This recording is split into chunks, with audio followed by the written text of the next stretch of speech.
And we're live. Okay, so welcome back to the next session in the Ep13 Wings of Lunannon campaign. So this is how we're starting. So last session was a bit of a hot mess. We had a whole bunch of character interactions that happened on screen. The Pent and Alice relationship fell apart. We had a lot of very tense interactions between Alstramira and Jasper. And then at the end of the session, the group finally had a cure for Jasper's lycanthropy, Carl's lycanthropy, and as they went to try and cure Abraham at the end of session, he broke free. And from what... I forget who exactly succeeded. I think it was Mira, Jasper, and Alice, I'm pretty sure. It was revealed that... Succeed. No, it wasn't you, it was someone else. Anyway, the people who succeeded are now aware that Abraham and Eugene Valentine, or Tuck, Alstramira's father, is working with the Lillian Beast cult. And they vanished. So, after all of that, the group was dispersed, and we roll into the next day, which is... Oh god, sorry, my notes are taking ages to load again. We roll into the next day, which is the 11th of May, 56 AR, where the group are awoken, as per standard routine, and, much to your surprise, there is a knock on the door. Would anybody like to answer it? Yeah. So, as you go to the door and open it, you are greeted with the face of a young red-haired man with slightly pale, palish skin, definitely has a more pale complexion, wearing a purple and a lighter and darker coloured purple jacket and waistcoat. Is it basically in a suit, and strapped to his waist is a rapier. And you recognise this face, Milo, as it's the same face as the boy in the infirmary. He seems to be standing a little bit funny on his legs, but he is standing before you. Good morning, Alice. Ah, yes, good morning. And how are you today? I'm alright. Would you like to come in? Ah, yes, I would. I certainly would. I hope this doesn't bother you, but I thought I'd let you know that the Guildmaster has given me permission to join your group, as you're missing a member, and I thought it would be... Well, I thought it would be. The Guildmaster was a bit pushy about it, but told me that the best thing I could probably do right now is to work with a group that's under heavy observation and protection anyway. So, here I am.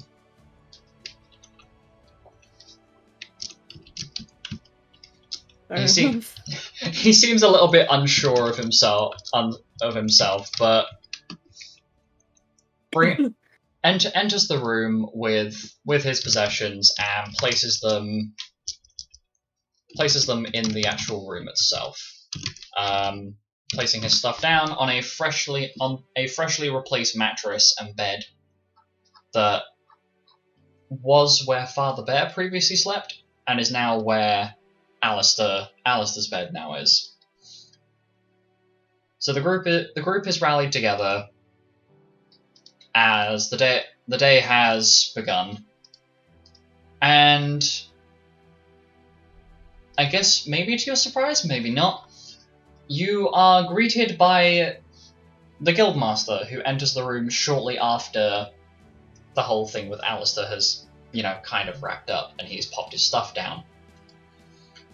Good morning. Good morning. How is everyone? Very good.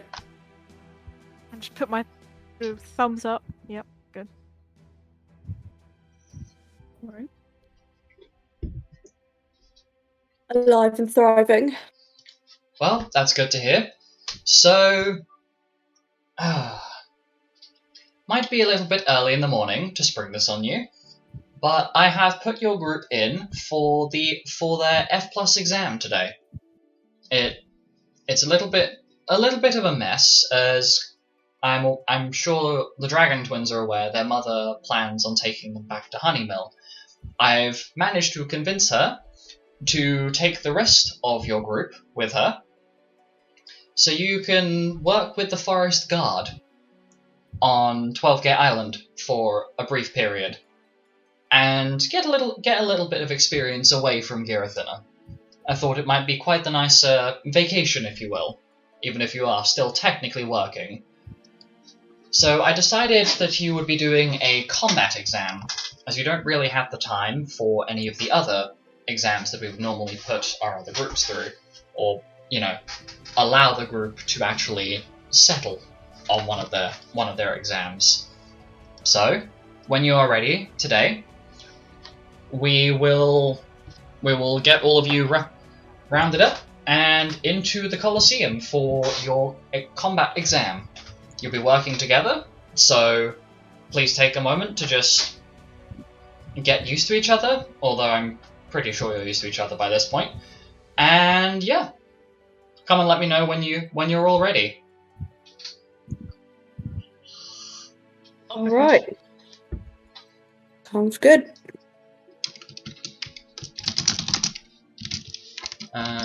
So as the Guildmaster, or Lupus, leaves, Milo, you had something planned today. After the distribution of all of the chests from the crypt have been passed around, Milo, you've ended up with a new weapon that you're not really sure how to use. So I believe you had something planned to sort something out about that.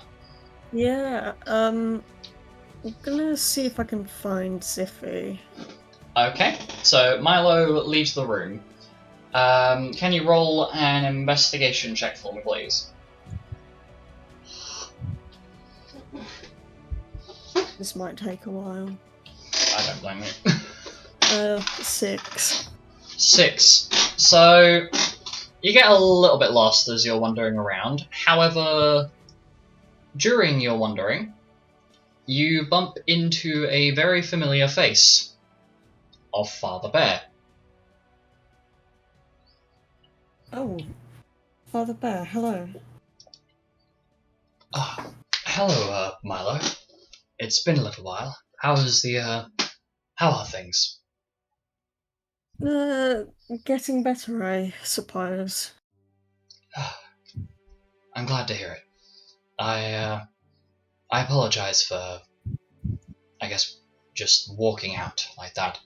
But there wasn't really much else I could do, and my mental well-being wasn't coping with the stress of it all, if you will. I apologize for the discretion of it, but I'm glad to hear that the group is getting along well. Tell me, where are you off to this morning? I'm hoping to see if I can find Ziffy. Xanos gave me this rifle. It's not exactly one that I've been trained in. Where did I see him? I'm pretty sure that you'll find him at the firing range right now. It's pretty early in the morning, so do you remember your way to the Colosseum? Yes. If you just take a right just before the door to the Colosseum, take a right, and there should be a little firing range that's just across from the Colosseum. You should find him there. Alright. Thank you. That's quite alright. And Father Bear proceeds to proceeds to go back to what he was doing, and you see, as you're walking away, Milo, you end up turning your head around to see if he's still there.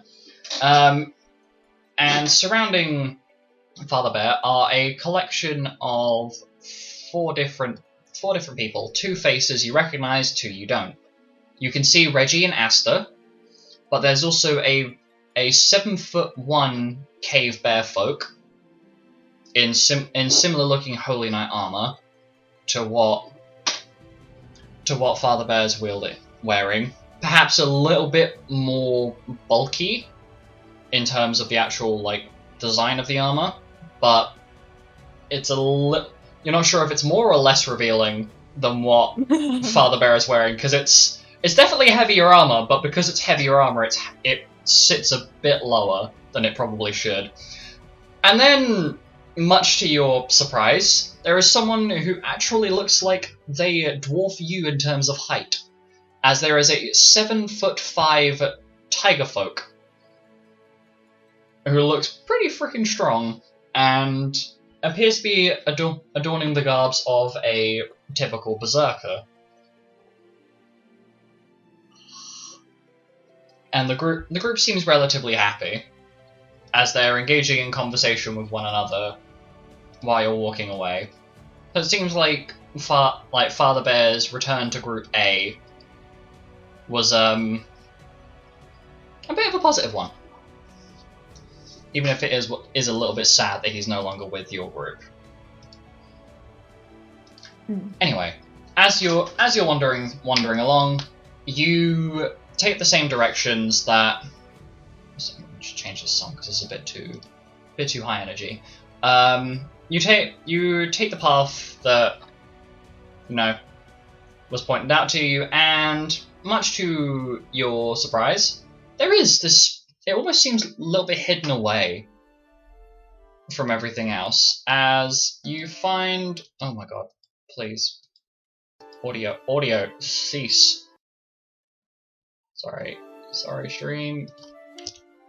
That'll do. There we go. You find Ziffy, who is currently crouched down, and has this big F-off sniper rifle just pointed down the range. I just want to stand there and watch for a minute. As you do, you hear a very loud gunshot fired off, and the target at the end of the range basically evaporates.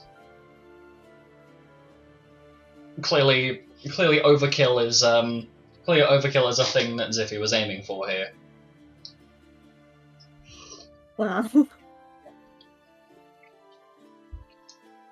So, what are you going to approach him with? I'm not going to have Ziffy speak on screen, so, at least for this sequence, as it will be something that I handle off screen. But what are you actually going to go and have a word with Ziffy about? Milo's going to ask Ziffy if it's possible whether he can teach Milo how to wield this heavy rifle that Zanis gave Milo after the chests were given out. So, after a brief interaction between the two of you, Ziffy seems more than happy to teach you how to wield all sorts of actual, martial firearms rather than the basics. However, it will cost you 80,000 gil, as it's a much more reduced rate than what Ziffy would normally would have to apply, but he's giving it to you at a massively reduced rate because you are technically already his student, and Kariina's already paid enough to cover, your tutoring. So, I've already taken the money off. Yeah, I've already taken the money off. So, you now have proficiency in martial firearms. So basically, you'll notice I've changed it from simple firearms to just firearms generally. While your training is happening off screen, let's have a look. Mira, you are approached by Alistair. Hello.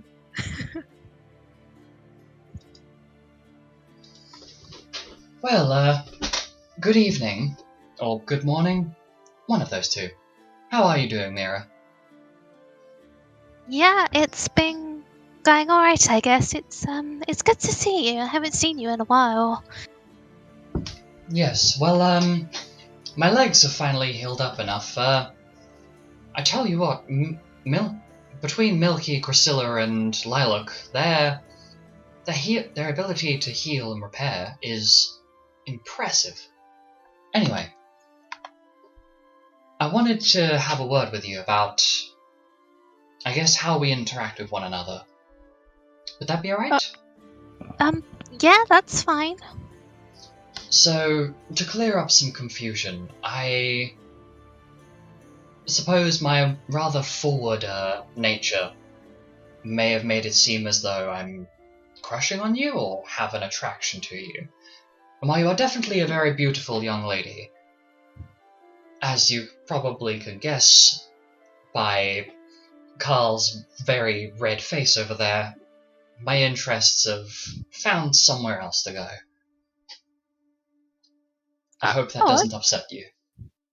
No, it's okay. I just want you to be happy at the end of the day. So if you've found someone else, and that's perfectly fine. I'm very glad that we could sort this out in a more mature manner. It's very kind of you. Perhaps I shall have to spar with you sometime, seeming as we both wield rapiers. Yeah, I think that would be a lot of fun. Alistair puts his hand up to high five Mira. Does Mira high five back? Yes. Do I have to roll No. to know what high five is? No. Puts my head on his hand, like, yes, this is a head pat. No, I want to do that. I want to do that. This is a head pat. It's okay. Anyway, as this is happening,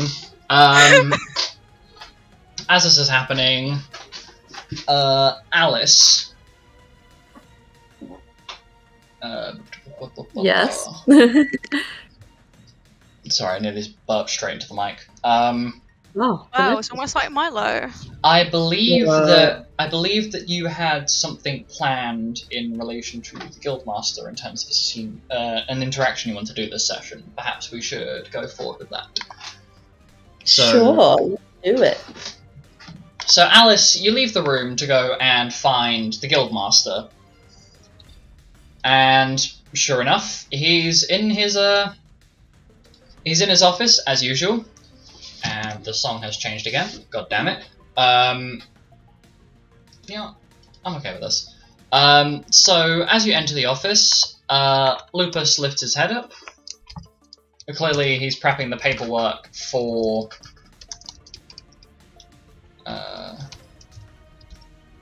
he's prepping the paperwork for your exam to let you know, to let the association above his head know whether you succeeded or failed. And all of the letters that were piling up on this desk have seemingly been cleaned away. So what would you like to say to the Guildmaster? So, I just kind of I had some things that I want to tell you, Like, I guess, you probably realised I've been through, some stuff with Penton that didn't really go so well. And I was just thinking about maybe it's best if I leave for a little while and just train and recuperate and just, become a better person. Lupus has a bit of a smile on his face. I was genuinely considering putting you through some tutoring, Alice. I think that you and the rest of your group have been through quite a bit, and I've been made aware of how your relationship between yourself and Penton went. Not the best thing in the world, but I'm sure it was at least a little bit fun while you're in the middle of it. But I understand that it's affected you quite a good deal. So In terms of tutoring, I know that the rest of your group will be heading to Honeymill with it towards the end of the day. And I'm making preparations as well now and filling out all this paperwork. Basically, at the end of the day, hopefully, the rest of your group will be heading over to Honeymill, and I'll be working with the Forest Guard for a little while. It's up to you. You can go with them, or if you feel like you do want to take some time away and train up and just work on yourself a bit, I can have Midnight come and have a word with you. It's one of my elites, or one of my personal people. I'm not really sure what an official title for him would be, but I can have you and Midnight work together. He's a Dark Knight like yourself. He's also quite the good singer. He's a very unusual fellow. Decided to be a Dark Knight, but also a bard. So, very strange. Take that as you will. Yes, he's quite the good singer. Has quite the aptitude for more dark and dramatic music, if you will. But love that. So I can have the two of you work together. If you like, I could also send Mado with you and Midnight, because I'm sure that he wouldn't pass up an opportunity to refine his skills. He's been talking with myself and Ziffy quite a lot, while the rest of you have been doing your own thing. If you like, I can send him with you, or would you prefer to just stick to yourself and Midnight? It's up to you. Well, honestly, like this, it would be ideal for me, because, I'm kind of sick of, like, everyone commenting, like, I'm just not very good at combat, like, I could be so much better, and I just want to, like, better myself as a person. If Penton's just going to stick around and just not better himself and just keep going, like, messing up everyone else, well, you know what, I'm not going to fall down that hole. I'm actually going to get myself together, and I'm actually going to change. I'm going to make a difference to myself, and so people and actually follow the goals that I had when I came to this guild. I didn't come here to be annoying and to fall out with everyone. I came here to fight and to better my fighting, so I could be as cool as my mother. Yes, so your mother was quite would be ideal. combatant. If Mado wants to come as well, then I'm not gonna say no. Of course, that's quite delightful to hear. I'll let Mado know that yourself, him, and Midnight will be assigned to go to one of our training grounds by the end of the day. So if you want to make sure that you've got all of your things packed and ready, I will. I'm pretty sure that the rest of your group should be about ready. If you want to go and get your weapons or whatever, and head to the Colosseum, I think it's about time that your group had their exam. That's great. I've got a lot of built-up anger to get out right now, and honestly, I could take the entire party's heads off, but I'm not going to, because I'm a better person now. Of course. Now, if you wouldn't mind. And Lucas waves his hand to the office door. Okay. She pulls out her short sword and runs off. Okay. So the rest of the group have been regathered. Milo, after the end of his training, after Mira and Alistair have had a brief conversation, and you're all gathered into the arena. So currently in this arena, let me just grab... I forget I have to grab the players tab and slide that over here. So you've been moved into the arena where the guild exam fight has been prepped up for you already. It would seem that because as you gather in, there's a flickering, almost like a hallucination It's like semi-clear, hardly visible at the moment. As above on the arena stands, Lupus speaks up. Group U, as of right now, you are an F rank group. I expect that by the end of this, you have this will be your trial by combat, where you will be fighting a simulation of a monster known as a Seath Taxim. Please it's not real. It's not, unfortunately enough for you, it is not the real deal. However, you should be very much aware that should you be knocked down, you will be ejected from this fight. Very similar to any other simulations we run. So the moment you get knocked down, you can bring each other back into the fight, but should your condition be reduced to a potentially critical state, you will be pulled from this fight. So we don't have anybody dying during a simulation. So, if you could all gather yourselves up and arrange yourselves as you wish, then we will initiate the simulation. So, out of character, if you guys want to basically adjust yourself. Alice, no! Alice, stop!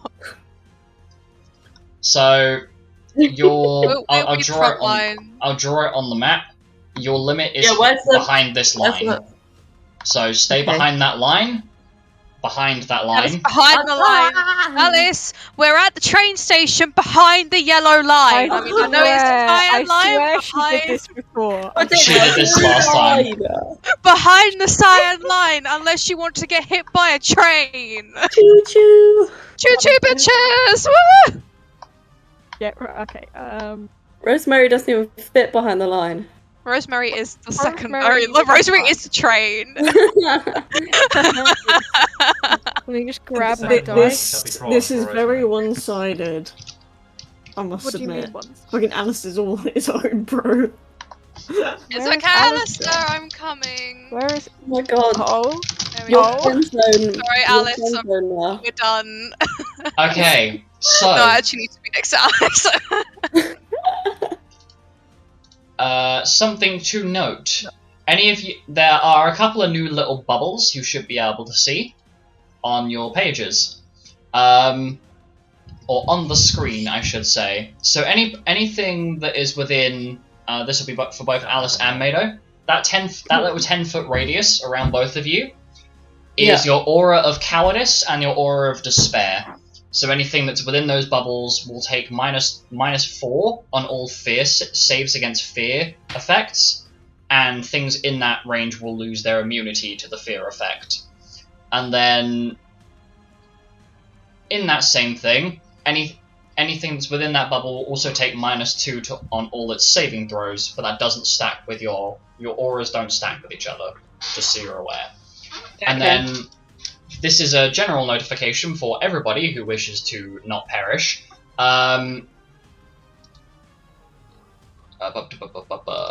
Everybody that is within that little bubble will...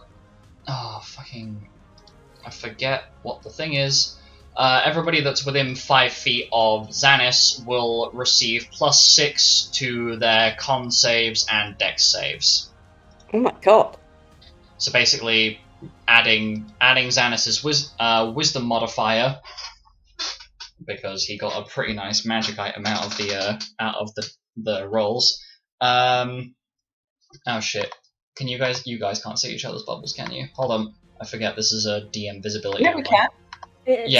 Only bubble I couldn't see. So you can see Mado's bubble and Xanis's bubble. We can see Mado and Xanis, but not Alice. Well, now we can see Alice. I can see everyone. It's now visible. Okay, so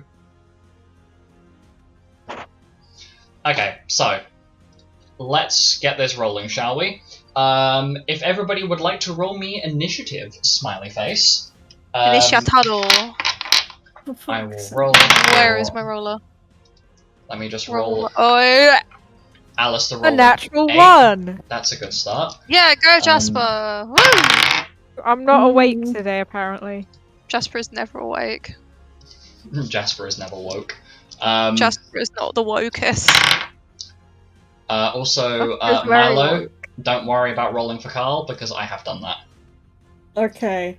It's okay, I rolled adequately. I can't really call that a good roll, it's just adequate. Fucking hell, Xanis, chill the fuck out.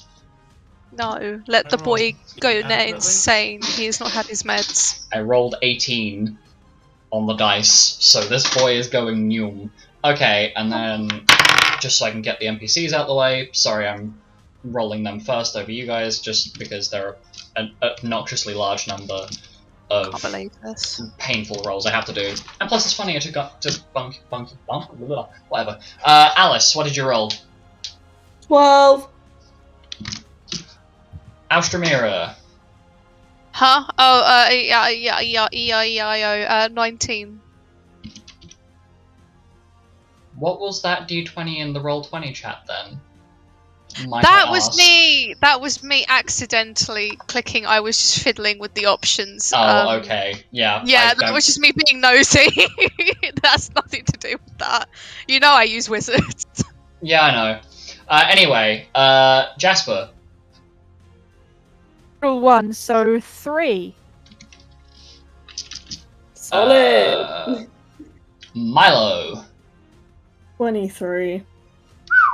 Damn. Oh, sorry, that probably peaked the mic. Penton.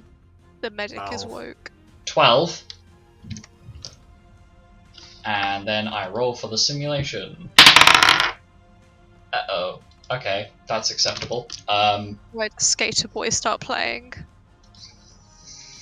Okay, so... Boy, and she was a girl. He was a boy, Alice. she was a boy. I mean, what?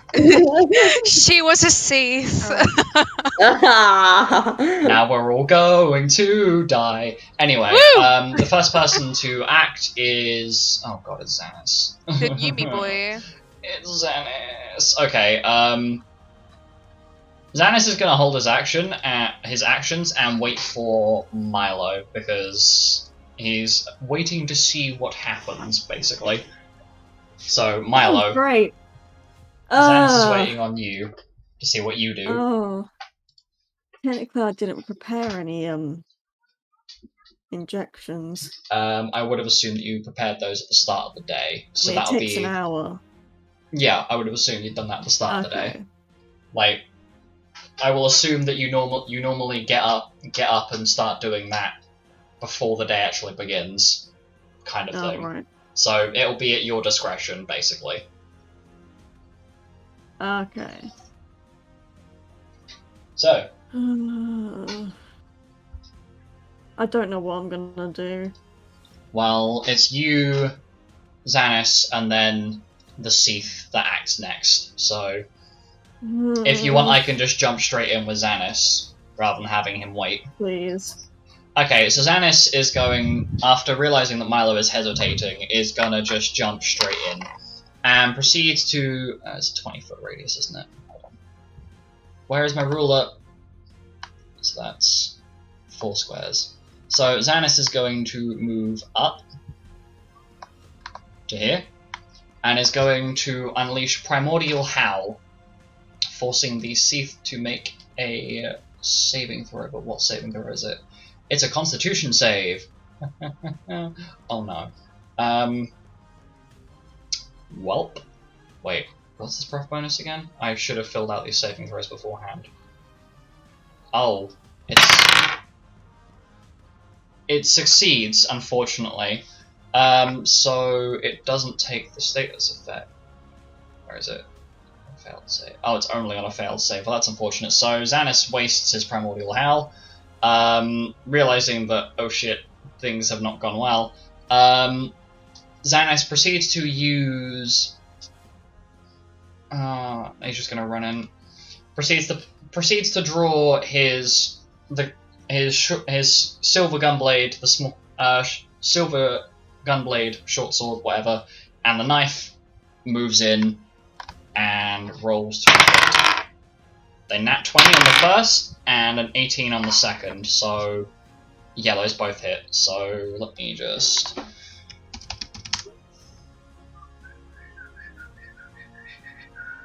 oh my god, I'm going to burn through so much of his ammo doing this.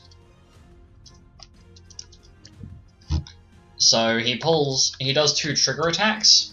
I should have probably mentioned that beforehand. Oh my god. 1d4 plus 7 plus 1d4. Doing no wind damage. So his trigger, actually no, his trigger attacks do nothing. So that was a complete waste of ammo. 13 times 2, 26. So minus 16, and then that's an 8. Doing a grand total of 16 damage. As it seems like his weapons just kind of plink off of the Seath's crystalline armor. And then Xanis is going to use his last action to disengage and move back 15 feet. Okay, next person to act is Milo. Yeah. Might as well just try the heavy rifle. Everything else is a bit too annoying at the moment. I haven't read through the sheet yet. So I'm going to fire the heavy rifle at the Seath. Go for it. Roll to hit. 27. That hits. Oh god.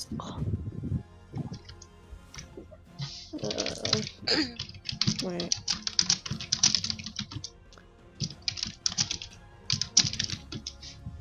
Eight, 11 piercing, 11, 14, 16, 24, 22 total. 22 total. Can you separate that out into piercing and the elemental damages, please? I'm assuming the damage modifier goes onto the piercing, so that would be... Yeah, the modifier goes onto piercing. 17 piercing, 3 lightning, 2 water. So you do a total of 7 piercing damage, as it seems like the elemental effects... This thing is dense. Like, this is the general impression you're getting so far. This thing's crystalline armor is dense. Like, denser than mirror. Yeah. From your first impression, that both your first attack and Xanis's flurry, quote unquote, have barely chipped this thing.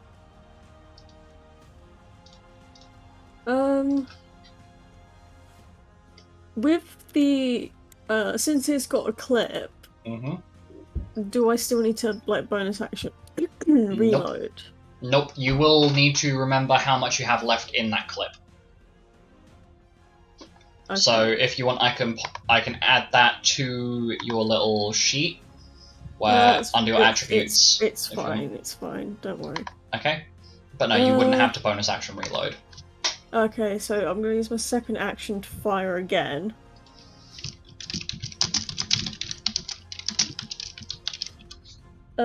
Does a 20 hit? It does not. Okay.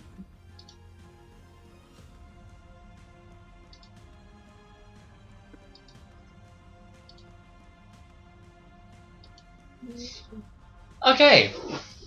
Well, if that's the end of your turn, Milo, you don't plan on doing anything with your bonus actions or whatever. No. Okay. Pardon me. The next thing to move is the Seath, Oh. which proceeds to... Oh god, this would be fun. Proceeds to use ice spikes on itself. Dispel. Okay. Roll a dispel check, please. Oh my god, I gotta remember how to do this. 1d20 plus your caster level, which is 13. 13. Oh my god, that is a 41. Wait, is that how that works? 31. Yes, 31. Yep, that's a success. So as the Seath goes to cast ice spikes on itself, you hit it with Dispel, completely neutralizing the spell. as it's being cast. Almost seeming to get pissed off by this in retaliation, it casts Blizzaga, focused Can I on just Mira spell it as the center point. Oh, dispel. Can I just spell it again? Jasper, No. go! No, but I can. Go for it, Jasper. I have so many spells to scroll through. Hang on. Where is it? What Just a level is it? D20 plus your It's okay. caster level. So, Okay. what Okay, art are you in, okay. by the way, Jasper? Huh? I I should have think- asked that beforehand. I think I was in light last time, but if I could Yeah. be in dark, I would It's a prefer free that, action. but I don't know. It's a free action. Okay, then. So you can Then I'm in swap. dark. Okay. But I don't think it says anything about. A 20. I can't add. 22. Unfortunately, that does not succeed. Fuck! So, I just Oh my embarrassed God. myself. I rolled really low. So... Bruh! Okay, so Can I dispel again? nope. Are we gonna say it's one dispel try per spell? No, because I have unlimited. I have more actions. Oh, Yeah. you bitch. Well, no, because Okay. I feel like otherwise the entire party will just try to dispel everything. Yeah, I'm basically Good. gonna I have it too. I'm gonna give you guys one dispel call per round, because otherwise I'm gonna sit there dealing with repetitive dispel. Yeah, So- I feel like we need to No, limit it's it a little so bit. good. It's so good and widely available. Yeah, like this is like another reason why is that you guys would then have to deal with the same thing from me later on if I have an enemy spellcaster with like dual cast or something. Oh, that would be Mhm. shit. Like Oh, that would you imagine me with fuck me up. I don't know, like Okay, a high I've got powered red something. mage. Anyway, Can I enemy energy Aegis this to ice, please? yep, you may put energy Aegis on yourself, or Aegis, sorry, on yourself. Thank you. Oh no, this hits everyone. Because We're still that's a working on dummy these, I thick guess. radius. Okay, so everybody please make me a dexterity saving throw. It is a spell save. Okay. So I don't expect many people to succeed on this, so It's okay. it's okay. If you guys fail, then I'll feel bad for you later. Yeah, I don't think I succeeded. Okay, let me jump back over to the combat tracker. So set all of this text to white so I can say. Okay, so start with what's your save? Okay. So what did Max roll? Oh my god, he rolled so low. So no. Milo, what did you roll?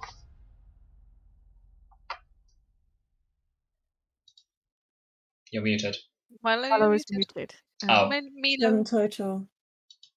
Ouch. No. Mira. 28. Nope. No! But bruh, No! my Bruh. goblin ass is not recovering after this. Emotional damage. Let me roll for Carl and Emotional Rosemary. dexterity damage. This is literally so sad. Well, good thing I I think Why we're- can't I we're say gonna- energy? I think we're gonna. What happens if we fail an exam, by the way? Do we just. You will They basically think have so. to retry later on. Okay. They're not just gonna be like, okay, now You we're can gonna kill reset you. it. Yeah, you can like any exam, you can resit it and face the bitter disappointment afterwards. Oh my Mood. god. The shame. You have to face the shame. Y'all right? failed your exams. Oh my god, everyone is rolling. I am rolling low on every single one of these so far. Alice. 14. No. Dude. Penton. Muted. Muted. But Penton. Peloton. 18. I think he said 18. Yeah, 18. That's a no. I am it. No, that's not a success. Ouch. Alistair. I know Alistair's gonna fail this, I can feel it in my bones. That's a Doesn't he nat have good 1. dex? That's a nat Oh. 1. That's not Okay. happening. Okay, Alistair. You break up with me and you immediately go and kick the bucket, that's fine. No, that would be funny though. That would be very. And funny. then Jasper. What'd you roll? 14. No, 14. Okay, well, I have good news and I have bad news for you. Everybody failed. Woo! Okay, what's the good news? The good Nothing news is out that of I the roll good news. I rolled a number that can be perfectly divided by 2. Oh. Yay! Then go, Mira. Do I have time? You have, Yes. like, after this, yes. Okay, Okay. so everybody who failed takes 46 points of ice damage. What the fuck? That's No. like half my health. 46. Evasion would be like. Don't you have... Is it evasion or improved evasion? I forget. I mean, the evasion. Well, the one that I have here it says no damage on. No damage on a success? It's just with the medic makes a dex save. They take no damage on a fail instead of half. What? Oh my fucking god, is it... Have I put it Did backwards? Have I... I am Did you so... just have a massive, just like, whee? Did I put it backwards? Maybe. I will cry if I put it backwards. No damage on a success. Remember that one. It should be... It's- Where is what you're the... putting is where when is the it? medic makes Hello. a dex save, they take Oh, no damage on a fail instead no. of half. If I'm the medic is so wearing medium or heavy sorry. armor, they lose the benefits of this ability. I am... That Let me... Shut up. I failed. I failed on a sheet! Oh no! I put this sheet together. Today. It's not just you guys failing saving throws, it's me failing at basic English. Don't forget the sex save from last campaign. Oh, don't even. Like, I hope you guys know that most of this stuff, I for context of the people watching as well, I binge build this system at like 5-6 hours at a time, so I get very tired very quickly. This means that I have to check evasion for every other class now. I am upset. I still Anyway. have to take the full 46, right? Yes, I'm sorry. So, going from top to bottom, K luckily enough halves ice damage, otherwise this would have reduced her to 5 HP, so minus 23 from you. Xanis, please tell me that you got lucky with the genetic pool and you actually have resistance to this. He has resistance! 23 points of damage to the child. Yay, child damage. Wait, no. No. What? Mira! Milo, have you... I'm assuming everybody's going to remove their health themselves, so... Okay, then I can remove it. I'm not looking so good. I'll fix it. Don't worry. I'll fix myself. Did you roll for the bird by any chance? I did roll for the Oh, bird and she no. failed. Rosemary, no. Is Rosemary dead? She's Oh, frozen. no. Both of them have taken the full damage, so I don't know whether you want to pop that in for me. There we go. And then... So this is a good start. Anyway... Speaking of child damage... This round. Mira... Hi, I have energy in yeah, that thing. Did you remember to apply that? Yes, I did. I took the mana away. I literally screamed. I'm sorry, my brain cells are trying to remember how much damage resistance that thing gives you. 20. It's 30, isn't it? There's 20 on my sheet, but sure. Oh, it says Okay, 20. Listen, I if you can't want to put remember- 30, I'm not complaining. I will complain emotionally. Oh, you've arranged everything from level based. Hold on. Yeah, it's 20, so minus 20 from that, so should be 26 total? Poggers. Yeah, 26 total damage.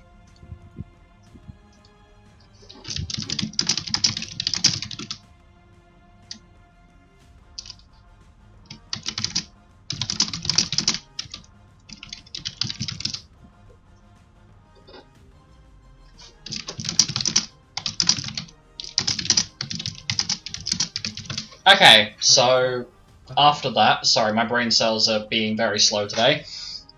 Next person to act is Mira. So Hello, yeah, hi. Hey. Okay, brain. Now is not a time to not work. Rapier time, hello, whack. Roll to hit. I am. I should remember to take the MP off. Oh, with my diminished prototype, so that's 24 to hit. That hits. Okay, then 1d8. 3 plus 11 damage. You do 1 point of piercing damage.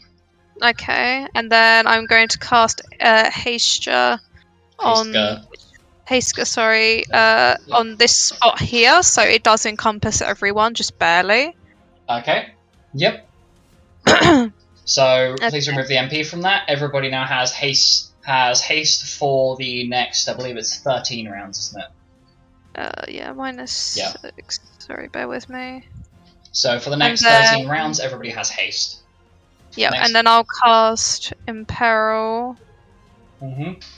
1d6. That's. Let me roll the save real quick. 4. Never mind, that's a nat 1. That's 4. 6. 3, 4. So also 3, 4, 4, 6. So he is hit with wind, earth, and water. Okay, so... And that is damage. That is nothing, nothing, and nothing. Yeah. So no damage inflicted, but it's is it wind, earth? Yeah, it's wind, earth, and water. Water. So wind, earth, and the Seath Taxim is now weak to those elements. However, do keep in mind it will not remove its resistances, so it will still apply the damage reduction before it I think it's either before or after. Let me double check. It'll be before the damage is multiplied. So you imperil again. Does it take it another stage down? No, it does not. Okay. If you were to when you imperil something, it moves it like you guys can see the table for elemental resistances. It moves it 1 to the left, but it ignores vulnerability and resistance. So it'll go from absorb to immune, from immune to strong, from strong to normal, and then from normal to weak. Okay. That means I can only use those 3 now, and it's a shame because I was going to use Frigid Touch, but if he's immune to it all, then that's probably not worth doing. Cries. Right, yeah, next rapier. Sorry? I said it's fine, adapt on the fly. Yeah. You know what, I'll do it anyway, it'd be fun. Yeah, so I use Frigid Touch. So I just roll like a normal rapier. Yeah, so if you're doing Spell Strike, you'll roll to hit as though you're trying to strike normally with a rapier, but you'll apply the Frigid Touch damage on top of that. Okay, that's 26 to hit. That hits. Okay, so that's 1d8. Let me get a calculator out, because that's a lot of numbers. 4 plus 4d6. Fun fact, you could use the Roll20 roller and just put all of the rolls together, and it'll total it up for you straight off the bat. It'll calculate it all for you. Plus 18... 35. How much damage is that split between piercing and ice, please? 4 piercing and 31 ice. So, the 4 piercing is completely nullified, and 31 ice, yes? Yeah. So that's 16 points of ice damage. Okay. My mana regain. How much is that? That'll be like 2 so far. It'll be 1 from the rapier, because it won't apply it on the spell. It'll apply on the rapier hit itself. Yeah, figures. Okay. Yeah. Okay. Next action. I'm just gonna do the same thing again, but I'll just use the rapier this time. So that's a nat 20. Hello. Yeah, nat 20. Just do the regular hit. Yep. 10 including the double. 10 piercing damage. Uh-huh. Yeah, it does no damage. Great. Okay, next off.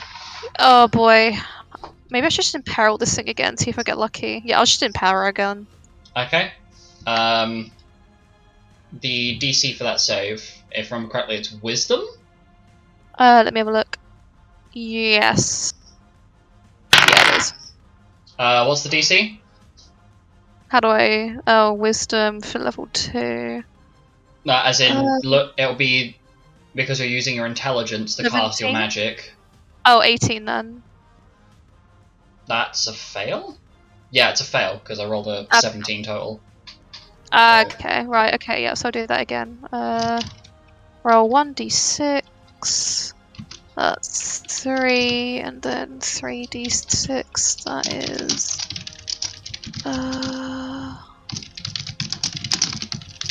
5, 6, and 2. So, ice, lightning, and water. Okay.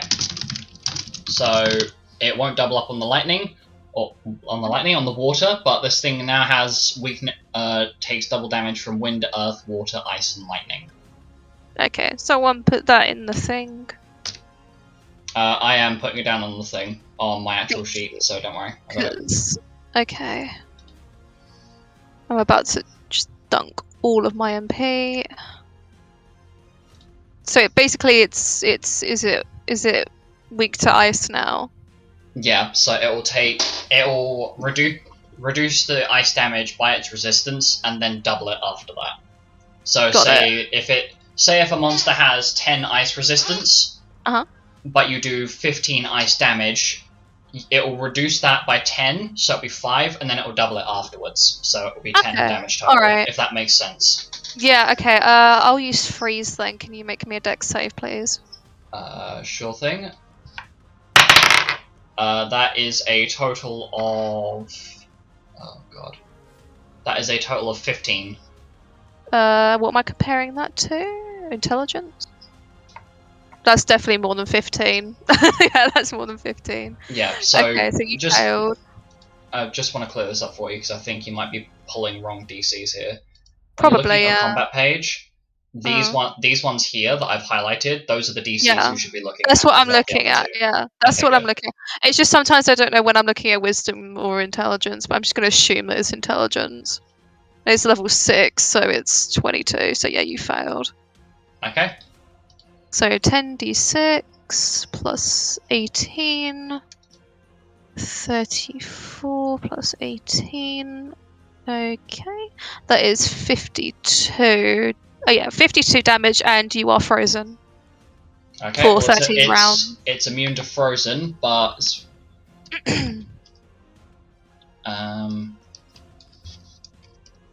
so it takes a total of 74 points of damage after resistances have been applied.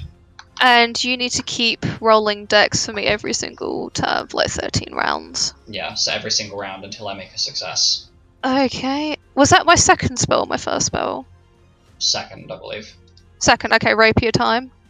I still have one more action after this, sorry guys. That is, I'm going to put frigid touch on this one. Yeah, if you guys can just pre-roll what you're doing. Yeah, please do. I'm sorry guys, I have so many actions, thanks Red Mage. Yeah, frigid touch, so that is 22 to hit. That misses. That misses! Oh, okay, well I'm going to do it again. So, I have one more action. That is a 31 to hit. That hits. Okay, so that's 4d6. 14 plus 18. And then 1d8 plus 5. That is 5 piercing and 32 ice. So 34 ice damage total. Yep. After resistances are applied and no piercing damage. Okay, so after that lengthy experience... I still have... That was the start of my third action. Oh my god, okay, carry on. you know what? Learn to speed this up, Yeah, I'm gonna learn... Okay, I was just gonna back off and cast a Sloga. Okay.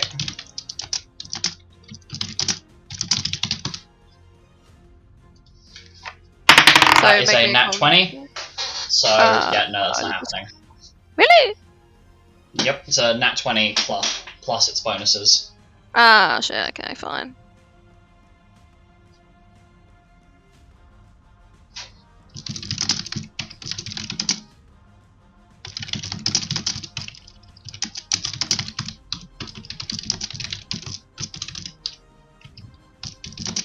Yeah, to clarify for people being confused in chat or in the Discord and probably actually watching the thing, the reason why Mira is popping off so many actions right now is because of spell combat. So she can use a spell as a bonus action provided she's not holding anything in her other hand. So Yeah, I'm gonna I pre-roll can- all of this next turn. Don't worry. yeah, I'll pop the stuff from Red Mage that allows that in chat later for you guys to understand it. Anyway, moving on from that experience is Carl's turn. I don't know whether Milo you want to arrange that while I jump over to Alice next. Fine. Thank you. Sorry. Alice, Yep. you'll be next up. Right. So go for it. I'm activating my what's it called, Dark Side. Pow waka chow. That's Okay. -4 for me that I'll move later. Then I'm coming up to this boy. Hello, darling. And then I'm gonna whack it with Mado's longsword, which is 19 to hit. That does not hit. Are you remembering to add everything, or did you just unfortunately roll really low? I didn't add everything. Wait, I have more things to add. Yeah, I was gonna say that's. Wait. You've got 23? 23. Yeah, that hits. Okay, there we go. I forgot the dark side bit. Sorry. I was so good. I pre-rolled everything and everything. Yeah. Get my ass to combat. Oh, can I make it? Can I have it be holding it in both hands? Yep. I'm not holding anything else, so that is 10 points of damage plus 16 points of damage. Which of that is? Sorry, are you doing just adding up your damage numbers total? Yep. So that should be 26 total. They gain +9 damage to all melee attacks. So should be 20. So it's 10 on the roll. 25. Yeah, it should be 25. Piercing, slashing damage. Yep. So you do 15 points of slashing damage total. Oh, naughty boy. With action numero uno. And then I gain back So 15. a percentage of that. Yeah, let me just work that out for you. So. Cheers. Right. So you get 4 HP back from that. I don't have my phone up here, so I can't do this quick. That pays for my dark side. And then I'm going to use Dread Spikes. Mm-hmm. The target is struck by melee attacks that make direct contact. What? The attacker takes 1d4 shadow damage, which the victim of the attack is healed for. Yep. So anytime this Seath hits you with a melee attack, it will take damage, which you will then be healed for afterwards. Oh, okay, makes sense. Okay, beautiful. Thank you. Someone else's turn now. Okay.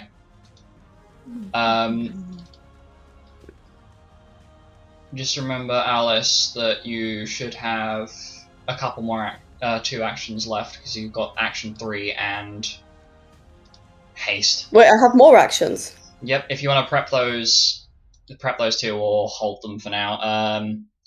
I'll do them now. Okay, I rolled it. the exact same thing again. So what was that, like 23 or something that hit? I'm stabbing again. I'm just gonna keep hitting.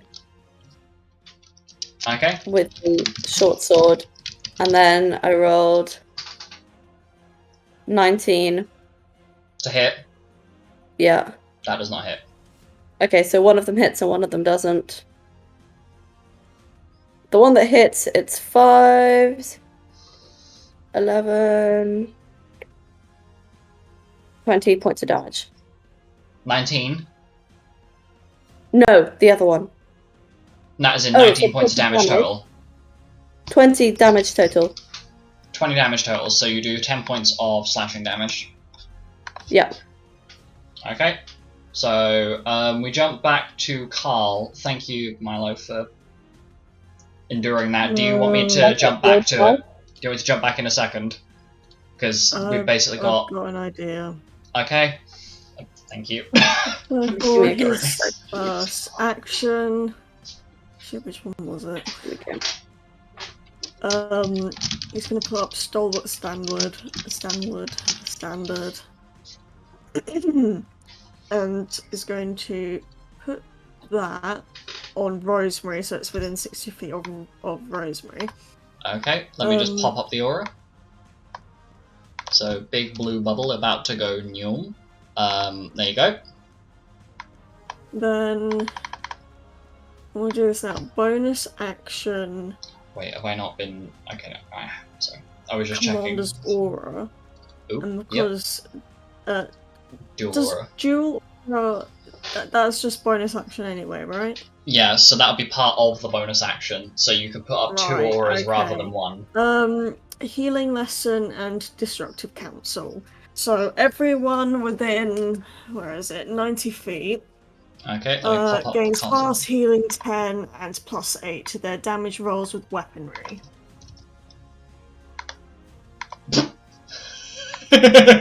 Sorry, I'm just laughing at fucking Carl. Look at the size of that aura! Oh wait, you guys can't see it. There you go! There we go! Fixed it! Yeah, I've got some actions to go. Big boy, biggest boy. It's a big boy moment. And then, because I haven't been able to read... Well, I haven't read any of the other ones. It's fine, just have them They're stab going you. to charge towards the Seath. And they can do that, right? Heck yeah. Yeah, they can definitely do that. Yeah. And Carl is going to use his next 3 actions to fucking hit this thing.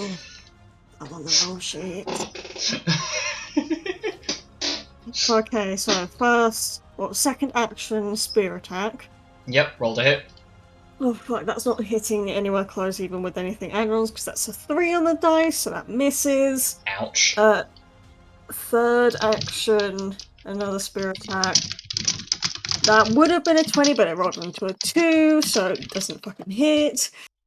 Fourth action, spear attack. Okay, that's not bad. 19, 27, 35, 37 to hit. Sorry, my brain cells just short-circuited. 37, did you just say? 7 to hit. 37 to hit. 37 to hit, yes, the hit. Okay, sorry, my brain cells just went kaput. Let's see if Carl can do any damage. Smile. Oh no. We really need to get Carl a good magic weapon, because I'm realizing he's the only one without one right now. Oh wait, sorry, I made a mistake when doing the to hit. It should only be 29, not That still hits. damage dice. It still hits. Okay, good. That is 18 damage. 18 damage. That's including Carl's aura, right? That includes the +8. Yep. Okay. So it was 18. Is it 18 or 19? Sorry, my brain cells are being really slow 18. today. 18. So Carl does 8 points of damage total. Yep. If I remember correctly, he missed a bunch of the other ones, didn't he? I know he missed 2. Yeah, I think that's all of his actions. Okay. Well, we're gonna move over to... Oh god, it's Mado. Oh god, it's Mado. Mado's gonna just cha-cha slide on over here. And is going to cast... Is gonna cast Dread Spikes 2 on Carl and Rosemary. So for the next 11 rounds, anytime they are struck with a melee hit, their attacker takes 3d4 points of shadow damage in retaliation, which Carl or Rosemary, depending on who is hit, is then healed for. So I'll just pop that in the chat. Bonk. Oh shit, wrong thing. There's a thread here that I've just completely missed. Yeah, I'll just put it in the main chat, because brain cells are being very slow and I want to speed run through this. So how much MP does Mado have left after that? -6. Okay. He is then going to use...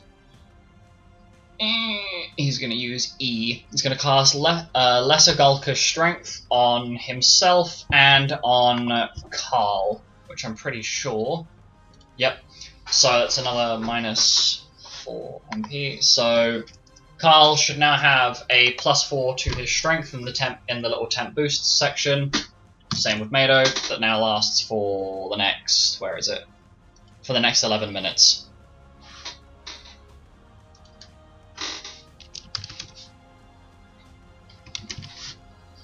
Okay.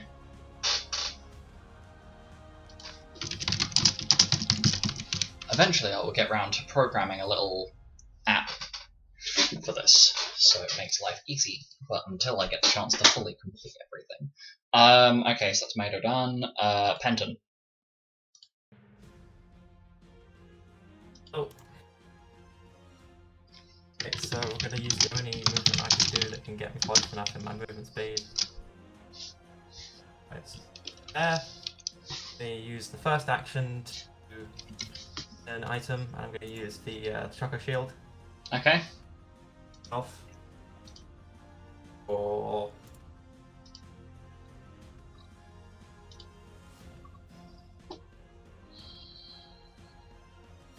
for 6 rounds. Okay. And then for my second action, I'm going to hit it with a sword cane and a luck point to try and get... so I roll it twice basically. Oh, I can say it afterwards, but I'm going to anyway. Okay. Ah, yes! First one was a 17, the second one is a 29, a nat 20. Are those to hit? Yes. The 17 misses. And then the second one was a nat 20. What was that total? 29. 29. Yeah, that hits. I also double or nothing. Ah, yes. Double or nothing. That's A new thing. terrifying. Go for it. There's a free action, so I can choose odds or evens if my damage roll matches... If the damage roll... I should choose odds or evens, roll the damage for it, and then if it's what I say it is, so if I say it's even and it ends up being even, then I can double the fucking damage. Right. Do I double the damage first from the crit? It doesn't matter, does it? If it's... You would double the damage first from the crit and then apply double or nothing after. Okay, I'm gonna go with even. But, so... 6 plus 4...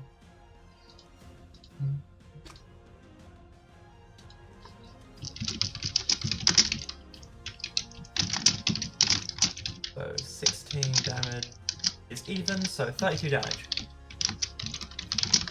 32. That's 22 points of damage total. Cocaine doesn't do a lot of damage.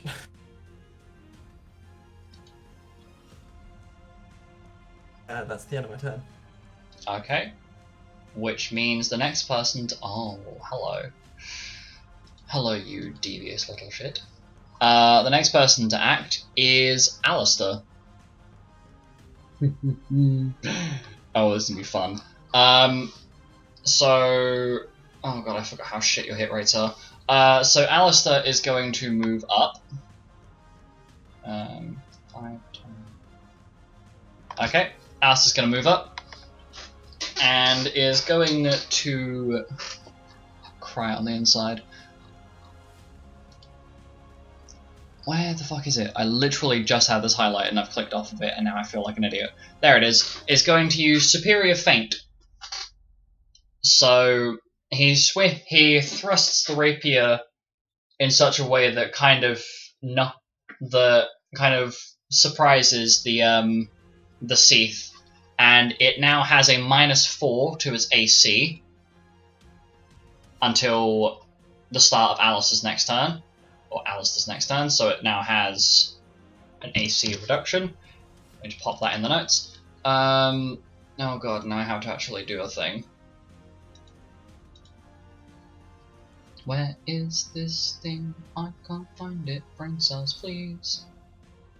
Oh, where is it? I keep forgetting where everything is. Screech! And is then going to use a... I'm just going to get him to swing the rapier. Rolling a 14... Yep, so 1d... Where is it? D8. Dealing 5 points of piercing damage. Damaged it. On the Use first. opportunist to attack again. Yep, go for it. I'll let you finish your... No, go for it. So. Okay.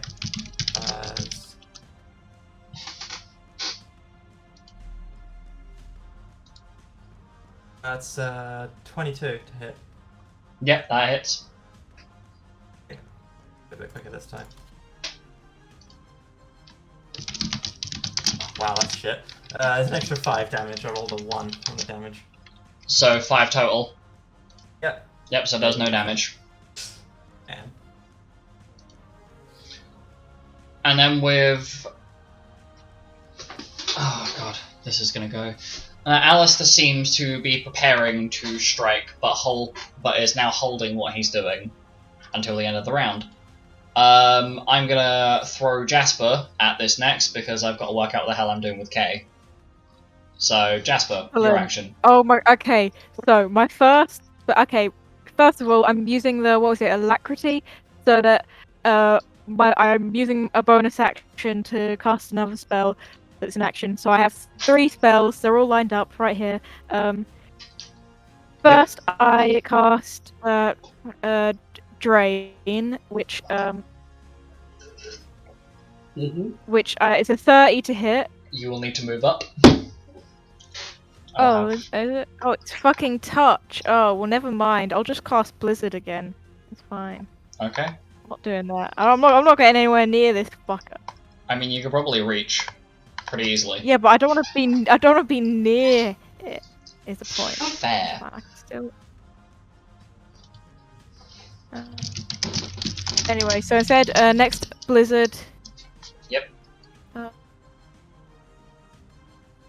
That's 26 to hit. That hits. 48 points of ice damage. 48, so... Blizzard 4, sorry. 48... So 66 points of damage total. And then roll a con save, or wait, isn't it immune for to frozen? Yeah, it's immune to Yeah, frozen. it's immune to frozen. Okay, after that, arrow. 4. So that's 24 points of damage. Did you roll 24 to hit. 24 to hit, yep, that hits. 40 damage. 40 damage. Is it vulnerable to wind? Let me double check. I think it was. I'm pretty sure it was. So, yeah, it was. So 60 points of damage total. Cool. And dex save or get scrawled, bitch. That is a... Oh god. That plus... Yeah, I know that's a success, just knowing your DCs. Because that's a 19 on the dice plus... I think that's 13 bonus? If I'm calculating that correct? Because this is I forgot to do its fucking saving throws before session. Is it above 22? Yes, it's very much above 22. Okay, then don't worry about it. My third spell, you know what? I'm actually gonna cast Dark. Go for it. I think it's 23 to hit. 23 to hit. That hits. Okay, I'm just gonna roll it in Google. And not actually get all my fucking dice out. 28 plus 99. 46 shadow damage. 46 shadow damage. Yep. And a con save. It takes 46 points of shadow damage. However, it rolls an 18 on the dice, so I'm pretty sure that's an automatic success for. Okay. Cool. Good round. I think that's 12 MP. I need to take away. Okay, well, Kay will be up next then. Oh god, this is gonna be fun. So, 3 actions and. I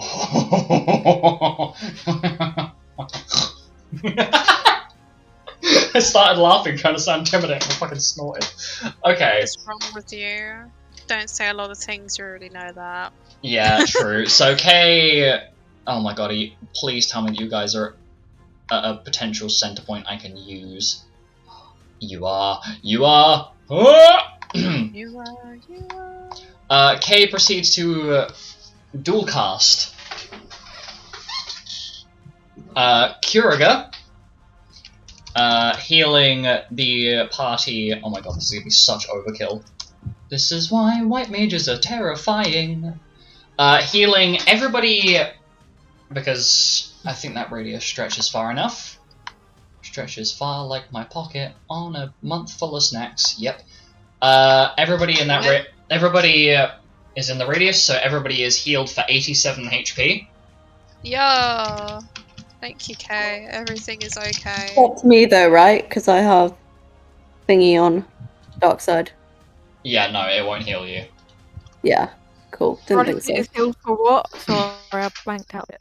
87 hit points. Holy shit! Oh my god.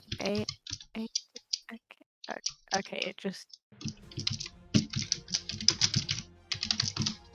Wow.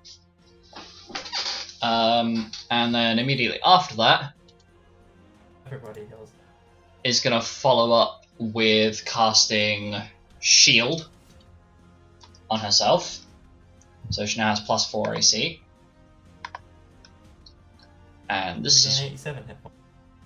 yeah, 87. Then it's gonna use her use the lovely innate spell thing for shield, so shield is +4 AC? Yeah, +4 AC. Okay, and here's where the Mamba Jumper gets busted out, because here comes dual cast number 2.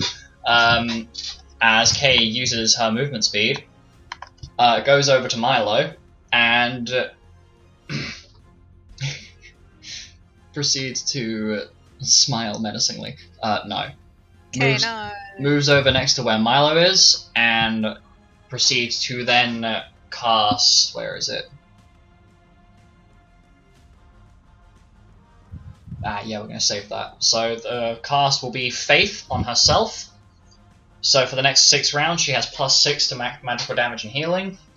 And then it's going to cast Bright 2. This is where things get scary. Watch me roll. Oh, wait. Hold on. Oh, that is just... Okay. It failed. The Taxim fails by 1. Ooh. I hate my dice rolls today. I hate your dice rolls in general. Fair. So this thing is now... Okay, that was a nat 20. That was a nat 20 on its illuminated save. So the Seath takes 59 points of holy damage from Bright 2, and will continue to do so. And then where am I going from here? I've completely forgotten. Is then going to follow up by casting, using her last action from haste to dual cast Protect on Alice. So she now has +2 AC for the next 13 rounds. And the other cast is currently being charged and aimed at Milo for the end of the round. Which, funnily enough, it is. So Kay's spell unleashes. So Milo now has Aura Break active for the next 4 rounds. So you can pop off a limit break whenever you please. Enjoy that. and then Alistair was preparing something. Oh yeah! Alistair using targeted strike, one of his deeds, proceeds to try and stab the Seath in what is technically a throat, I think? I think that's a throat. Yeah, it's a throat. Where is it? Oh, shit. So, the attack lands, it does no damage, unfortunately, but the Seath is now silenced for the next round. So it cannot cast spells. Anyway, going to the top of the order, Xanis and Milo. Do you want to jump in first, Milo, or do you want me to get Xanis to slide on over? I fucking forgot to unmute. I know what I'm doing this time. Okay, go for it. Go for it. I'm swapping out to the Devil's Star Knife and the Star Knife. I do have a question. When dual wielding melee weapons, you can attack with your offhand, right? Yep. So the offhand weapon would use up your bonus action. Use up the bonus action. Okay. So it'd be an action, then bonus action. Okay. For the second weapon. So mine's going to switch out to the Devil's Star Knife and Star Knife. Mm-hmm. Devil's Star Knife being in his main hand. Then for his bonus action, he's going to activate the Limit Break Keen Eye. Oh yeah, I saw this one coming. Yep, so Keen Eye. Yeah. So you all watch as Milo as this yellow aura around Milo proceeds to be unleashed, and he emits a very concerningly deadly energy as his eyes focus almost as if like you would expect a laser level of focused expression. So for the next 4 rounds, Milo, you will receive an extra 4d6 points of damage on any successful rolls to hit you make, and you can use your surgical precision ability even if you don't meet the requirements for it. So even if you don't have advantage to hit, you can still activate it. So go ham. Milo's going to run up to the Seath. And for his first action, is going to attempt to hit with the Devil's Star Knife. Go for it. Nat 20. Hell yes! 31 total. It's over 31 to hit. That definitely hits. Fuck. Oh no. So the 4d6 damage from the Limit Break, just to clarify, the 4d6 from the Limit Break is multiplied, the surgical precision is not. If that helps. Surgical precision is not okay. 1d4. Oh. You just making sure. And where is the surgical precision?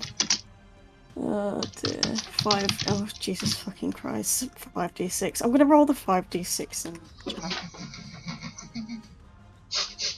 Hey Milo, do you remember that you've got a quadruple crit from that match? Fuck's sake! Okay, so there's the 5d6 for the fucking.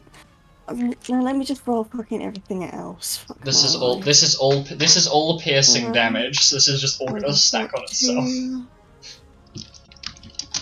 4, Just it might be dead. 5,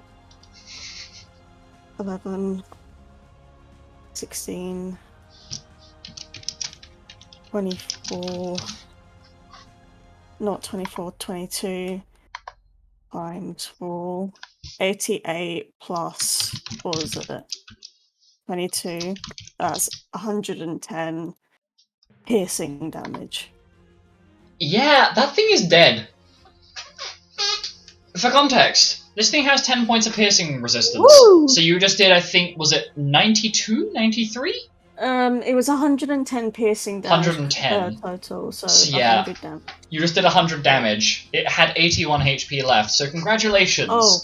It's It dead. would have been even more than that, because I fucking forgot the +8 from the damage red. Yeah! Whoops. It's done. Whoopsie! So, whoopsie daisy, it's defeated.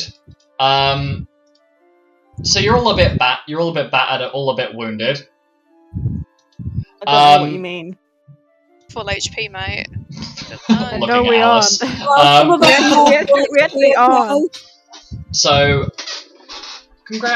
Lupus, you can hear him clapping from the banister, as he celebrates you all.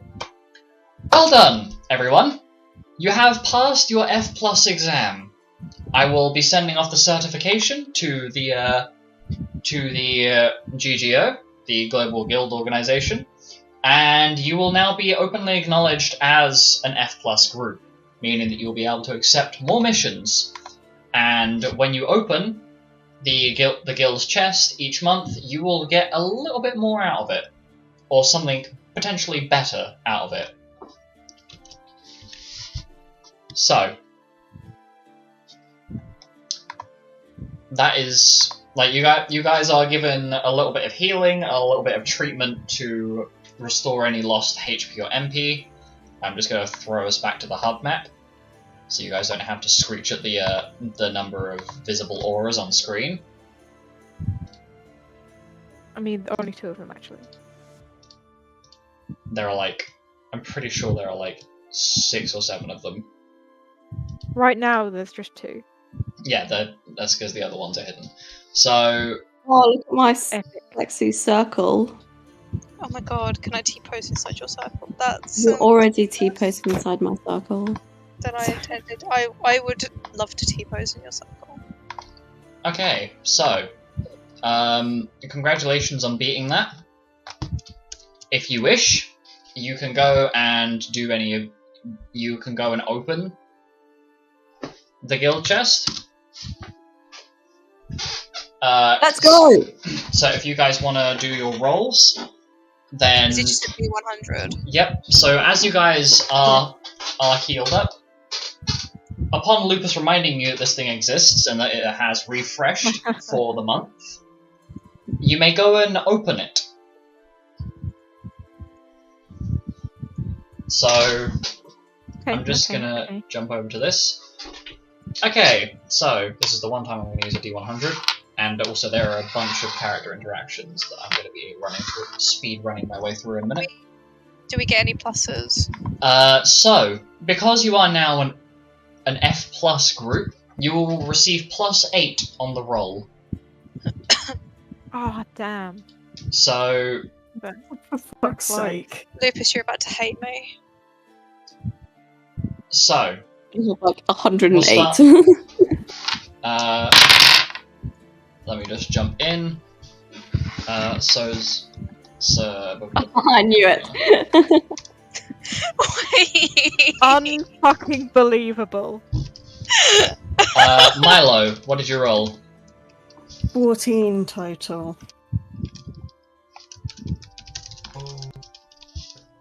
Mira.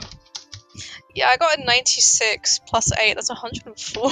So you rolled 100. Do you want to pull for Carl? Yeah, that would be a 84. An 84. Delicious. Mado rolled a 37. Alice.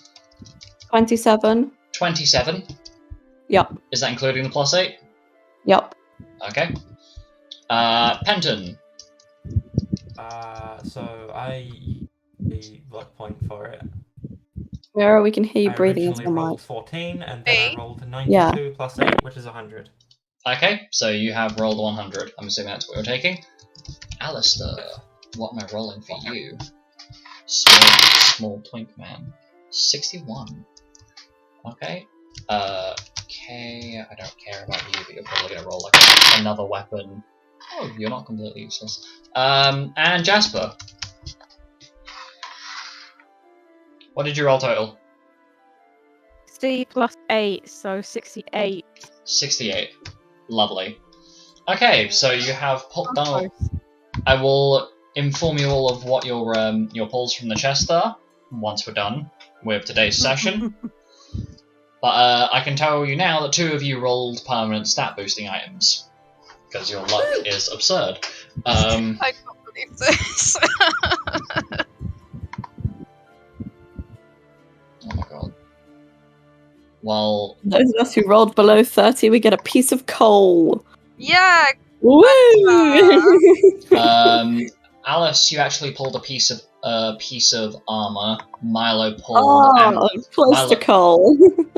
Milo pulled a tier 1 alchemy item.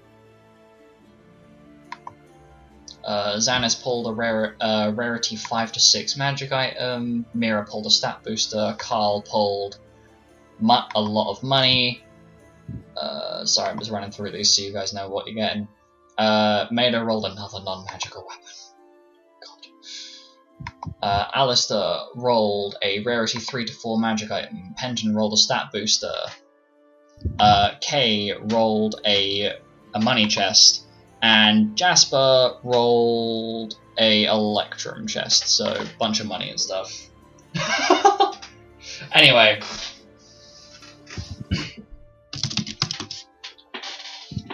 So, after this, the guild kind of distribute back out between each other again. Back to the room, back to wherever. However, as you guys are kind of distributing out and getting ready for the road trip, that you have been told about, Alice, you're pulled aside by Xanis, who kind of just gently tugs on your sleeve as though one wants to talk to you away from everybody else. Hey, hello, Xanis? Hi. I know I haven't really spoken to you much, but I know, I probably shouldn't have been, but I was kind of listening in on your conversation earlier, and I got you a present.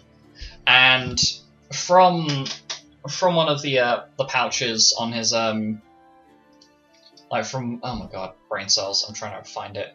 From a little pouch on the back of his belt, he pulls out this small little cloth sack, if you will.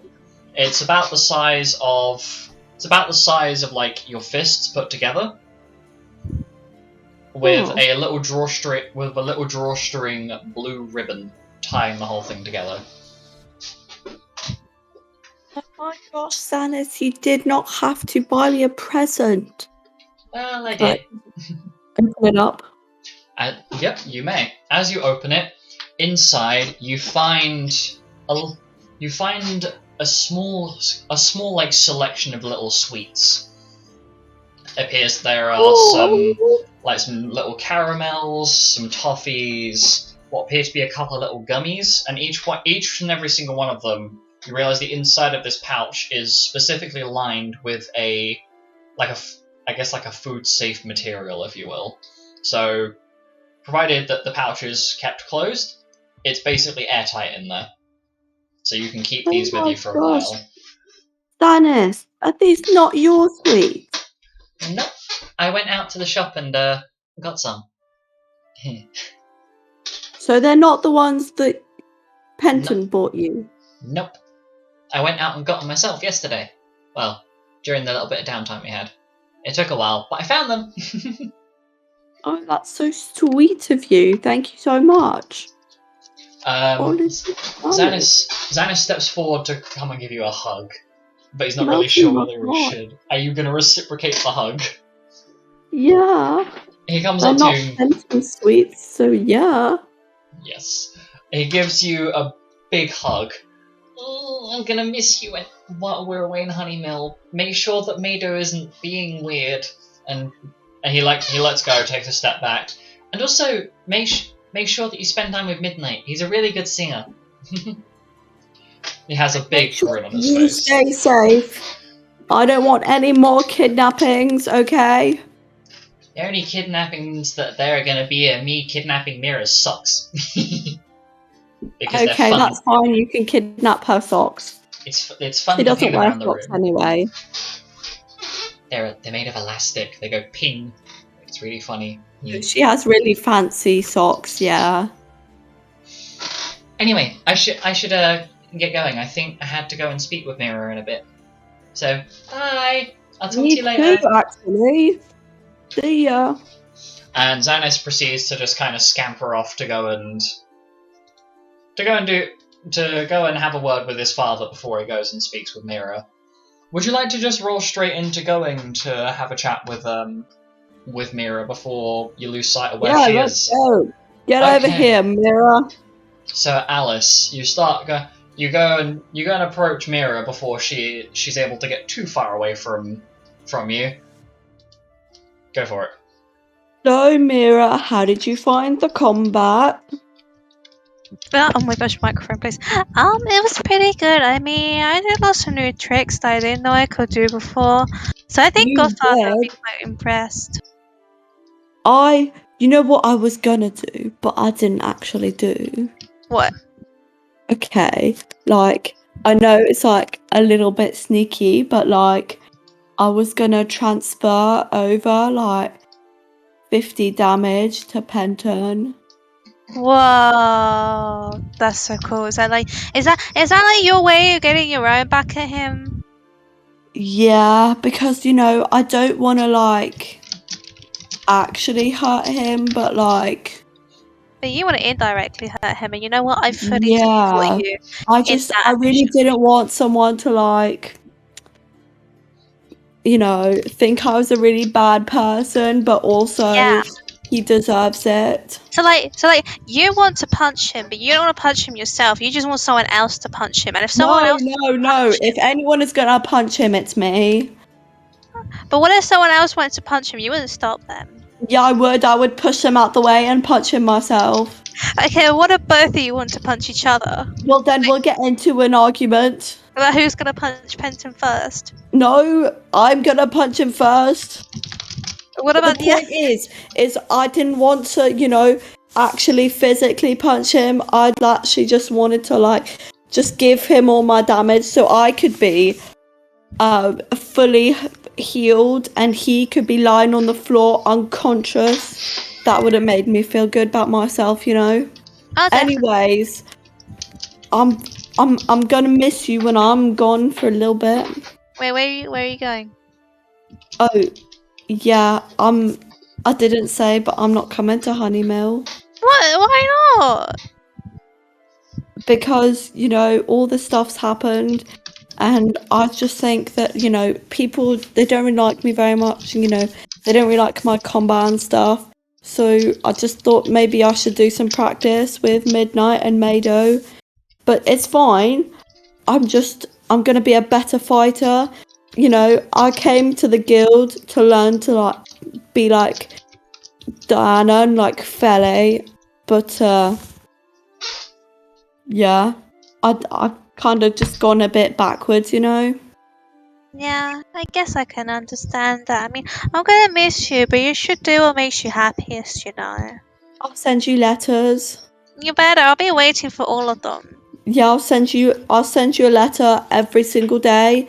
You'll never hear the end of it. I hope so. I want pretty postcards. I Stamps. will. I'll draw little pictures on them for you. Oh my gosh, yes, I love that pictures. You do good pictures. Though you can't read, but you do good pictures. I can't draw either. You're gonna get a stick man with a sword. You know what? I know that it'll be you, and that's what counts. Exactly. That's what makes you No an one else is a stick man with a sword except me. Exactly. No one else looks exactly like a stick man with a sword. Exactly. We get each other. Exactly. That's why we are best friends. Like And Faye. I'll send you some beef jerky as well. You must. It must be so different back where you were going. I have no idea where you're going, but I bet it's going to be amazing. I don't know where I'm going either, but I'm about to kill some polite bitches. Yes, you kill them polite bitches and you be the bitch. No, I'm not I'm just a nice person. I'm gonna come back a changed woman. You're not even gonna recognise me. But I want to recognise you. You better not dye your hair. You dye your I'm hair. gonna chop it all off. You're gonna chop it No, off? I'm joking. I could never. My luscious locks are too beautiful. No, you really couldn't. I mean, it's just too iconic. Exactly. It's like if I cut off this little pink bit here, then it would be like, whoa, I've just got normal hair now. That's just wrong. Yeah, imagine having normal hair. I know, that's just crazy. Like, look at like Jasper. He's just got, that brown bit. Normal hair, just not the same. Exactly. Actually, I was thinking maybe I should make some amends with with Milo and Carl, 'cause I don't think they like me, you know. Yeah, it might be a good idea to have a chat with them. Are I got you a few friends people. with them? I suppose Milo and I are kind of getting on a bit better, but Carl, What is their favorite fruits and vegetables, so I can talk to them? well, I don't know their favorite fruit and vegetable, but I mean their skin is kind of red like an apple, so maybe if you get them an apple, that might work. Okay, I'll talk about apples. Okay, thank you, Mira. I'm gonna go make peace with the apples. Make peace, make apple pie. Don't throw the pie in their faces. No, we're gonna make some beautiful apple pie together. Goodbye, darling. I love you. Love you. So that just happened. Yeah. Alice and Mira scenes are iconic. The brain cell goes off during the Alice and Mado.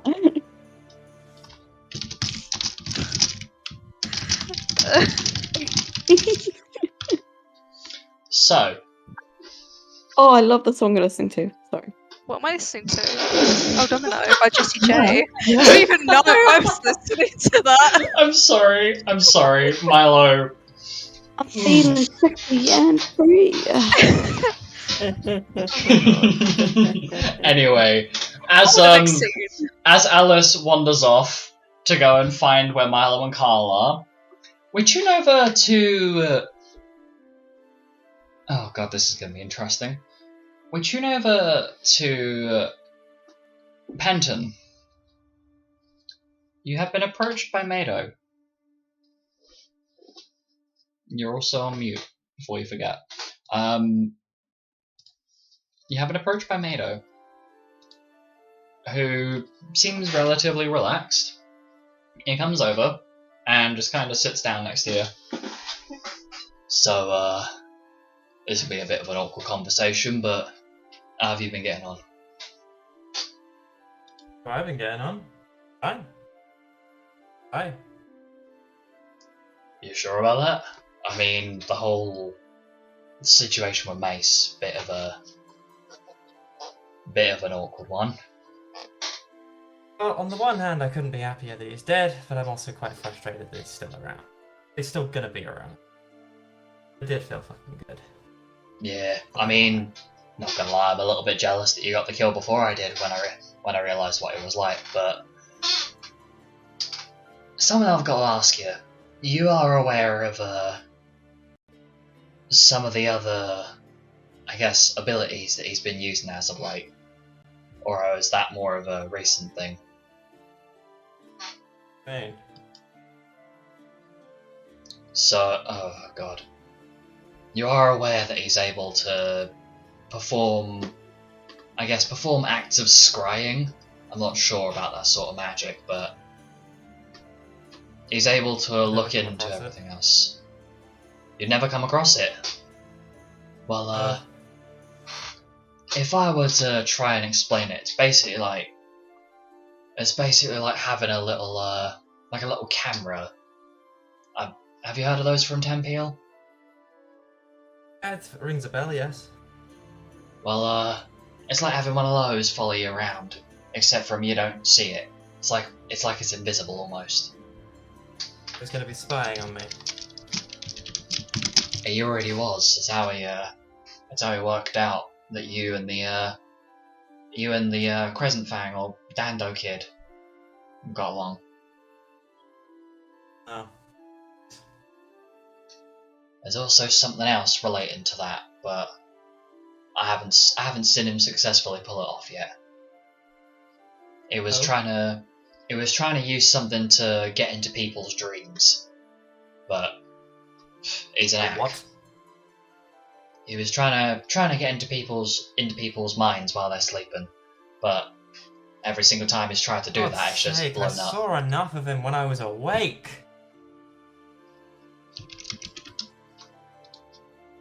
I don't want to see him while I'm asleep. Well, he's not perfected it yet, and it's blown up in his face quite a bit. So, He never does. let's hope so.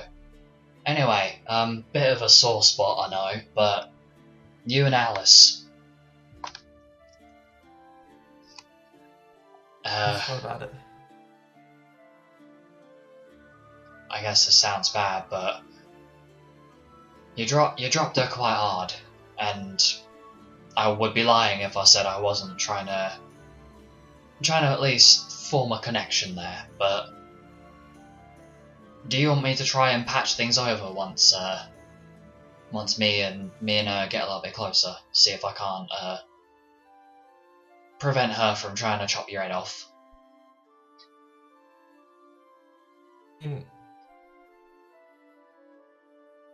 I guess. You know, you're not too bad, kid. Keep working at it, you'll find it. Thanks. He gives you a pat on the back before letting out this almighty sounding grunt as he stands up. And you can hear his neck click as he twists it. As he like tilts his head back and forth. Yeah, I ain't that old, mate. At any age, actually. Anyway. He just shrugs and wanders off, leaving you to your own devices. However, there is a slightly smaller, more awkward figure tottering its way towards you. Oh dear. A lilac/grey coloured little figure tottering its way towards you. So you weren't finished with me then? Well then, out with it. Kay has approached you, and she sits down, looks at you, and there's a conviction on her face. There's no venom, surprisingly enough, but she seems more focused. Well, I have to ask Penton. You and Mace. Mace mentioned a lot when we were kept in those cages, that you and him worked together quite a lot. You don't still feel attachment to him, do you? The man I work together with is not the man that you met. I'll say that much. I don't even know that name. I have no wish Sorry, go ahead. to associate with him anymore. I mean, for God's sake, you watched me kill him. I didn't know he was a lich. I thought I'd done the job for good. She shrugs as you mention that she watched you kill him. Well, I mean, just because I watched you kill him doesn't mean that, you know, you could have done that just because you're scared of the Guildmaster killing you because of, you know, what happened to his son.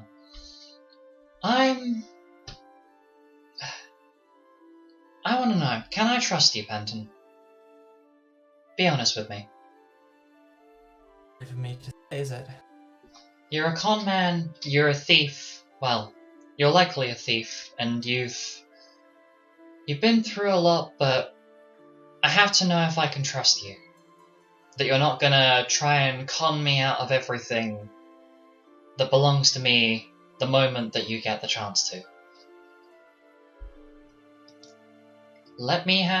Give me a reason to have faith in you, and I'll get off your case. And I won't pull you up on that 40%. If you understand my drift. Not that. I don't know what I can do to convince you that I can be trusted. I can say it, but words don't mean much. She crosses her arms for a moment. I've been taught throughout the years. She crosses her arms for a moment and looks at you, taking a moment to really figure out what she could do. And then it clicks. Penton? You can have me do another errand. No, actually. I want you to teach me how to use a disguise kit, the same way you do. You teach me how to use it, then we can potentially work together. If we have to do a diplomacy mission like the Guildmaster was mentioning, then it's probably going to be better that the person with the brains and the logic work with the person with the ability to speak well.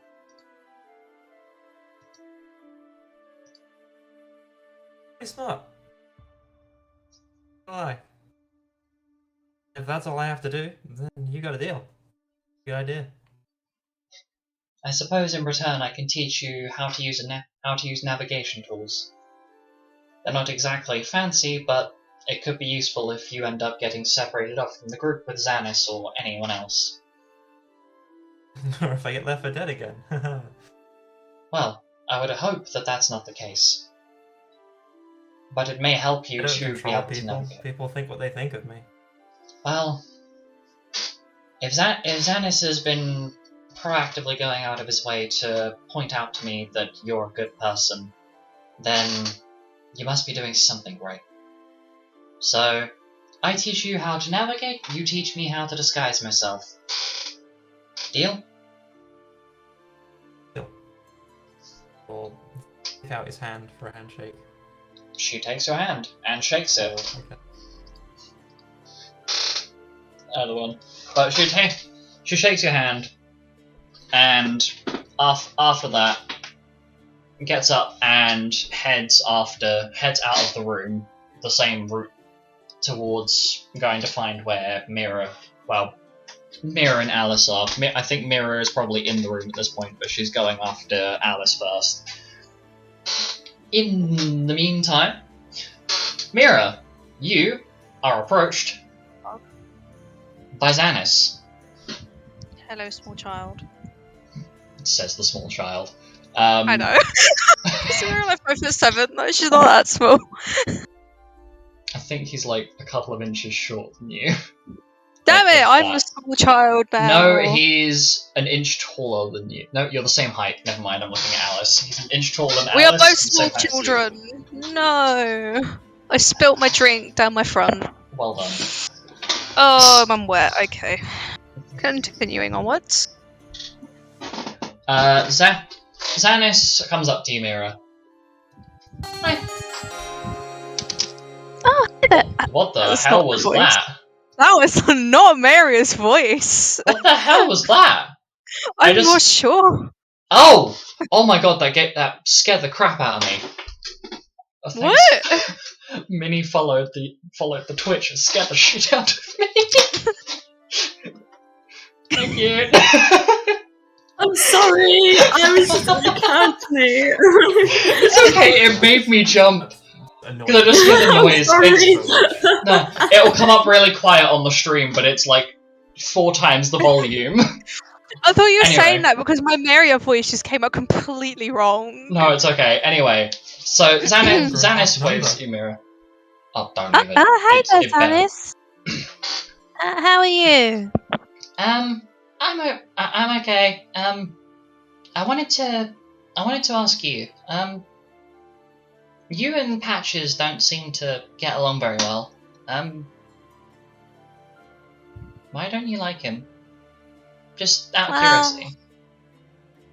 He's not really let me out with the best impression of him. I mean, I liked him at the start because he seemed quite nice, but I mean, it just feels like he doesn't take things seriously. Like, I gave him my book to hold, and then he ripped it just because he thought it would be funny, and it ended up us almost getting murdered by a crazy librarian. It was a one-of-a-kind edition of the Rainbow Bush. I mean, he didn't even check the back to see if it was valuable. I mean, it doesn't sound like you checked the back of the book either. To be fair, I mean, maybe no, you should. but I Maybe you wouldn't- should have read it first. Maybe you should have actually read the blurb of the book first before you handed it to someone else. yeah, probably, but he still didn't have to rip it, you know? I guess, but even then, it's a torn page in a book. It's not the end of the world. It just seems kind of silly. I know it's funny coming from me, but it kind of seems silly. I know, but the librarian was really upset. I mean, she teleported me across the town. It was really weird. Okay, and I mean, you didn't get hurt. I remember Alice mentioned. I think she mentioned it. Either that or I overheard it. That she got hit in the head with the book. That would explain the Yeah. red mark. But you came out of it perfectly fine. It just seems like you don't like him because Alice doesn't like him. Well, he's always made me feel a bit uneasy, just because I can't figure him out at all. Oh, maybe he's kind of like us or my dad? You don't really need to figure him out, I guess. He seems nice. And I guess I kind of know why, but it's between me and Penton, so a lot of personal family stuff. Let's just say he hasn't had it good like, I guess, you and to a lesser extent me. You really do trust him, don't you? Mm-hmm. I haven't because if you just decide not to trust people, you can't ever make new friends. It shouldn't be a case of he's guilty until proven otherwise. It should be innocent until he's proven guilty. Yeah. And I mean, I remember Papa Wolf and Papa Fox talking about this bad man that I think was actually Mace. He's been around for a while now, so I could kind of see. It wouldn't surprise me if he was attacking anyway. If he had that many undead and there were that many people going missing, it kind of makes sense. Well, I guess I do kind of see your point. I mean, I don't make any promises, but I guess I can think about how I feel about him again. Yeah, even if you don't you don't have to like him. Even if it's just tolerating him, you know. Because I know that, and I've been having a lot of debates with Kay about trying to ease up on him a bit. Because we should really try and be friends. And while I don't like Jasper, I know eventually we'll try and make friends when I deal with. When we kill Abraham, then we can all be friends again. And then he puts his fist up in the air. Well, if you're willing to be friends with Jasper again, considering everything that happened, then I guess I can try to make amends with Penton. He looks at Mira as she brings up the idea of friendship and Jasper in the same sentence, and kind of raises his hand up with his index finger pointed out, the rest of his hand clenched into a fist. Well, I wouldn't put it that way. I'm at least gonna not want to kill him, but I'll see how things go. Yeah. Eventually, but first, time to murder his brother. Yeah, murder! Anyway, That didn't come out right. I think Kay was looking for you, but I think she's going to go find Alice. I'm gonna go and pack my things ready for Honeymill. Do you think we'll get to meet Milo and Carl's granny? You mean Astra? Oh, that'd be so cool! I really want to meet her. My mum says lots of things about her. I've never met her before. I know Papa Wolf talks really highly of her, but I've never actually met her. I think he feels bad about something that happened between them like a while ago, but he never really talks about it. It's weird. I mean, my mum says things about Astra. Like, when she's really grumpy, she goes to visit Astra and her wife, Pear. And then when she comes back, she has this youthful glow to her or something like that. I don't know what it calls it. Maybe they give her a herbal remedy. They give her drugs. Drugs. Oh my god, it must be the drugs. Zanis, do you think there's drugs in Honeymill? I mean, it's a big forest full of man-eating plants, so it wouldn't surprise me. Oh, Mira, we have to go drug hunting. Oh my god, we're going drug hunting. Yes! Wait. Are we bringing Kay? Maybe? I don't know. But I know which plants are poisonous and which ones aren't, so we won't die. Good enough for me! Let's go get some drugs! I'm sorry, this whole scene is so fucking dumb. Anyway, as you two are having your chuckle to each other, Zanis just kind of wanders off to go and pack his things. This is such a dumb. I'm Anyway, sorry. it's fine. we're all sorry for this happening. Oh, Marion. Anyway, the two chaotic idiots of the party separate. Xanis makes an excuse of having to go and pack his bag. As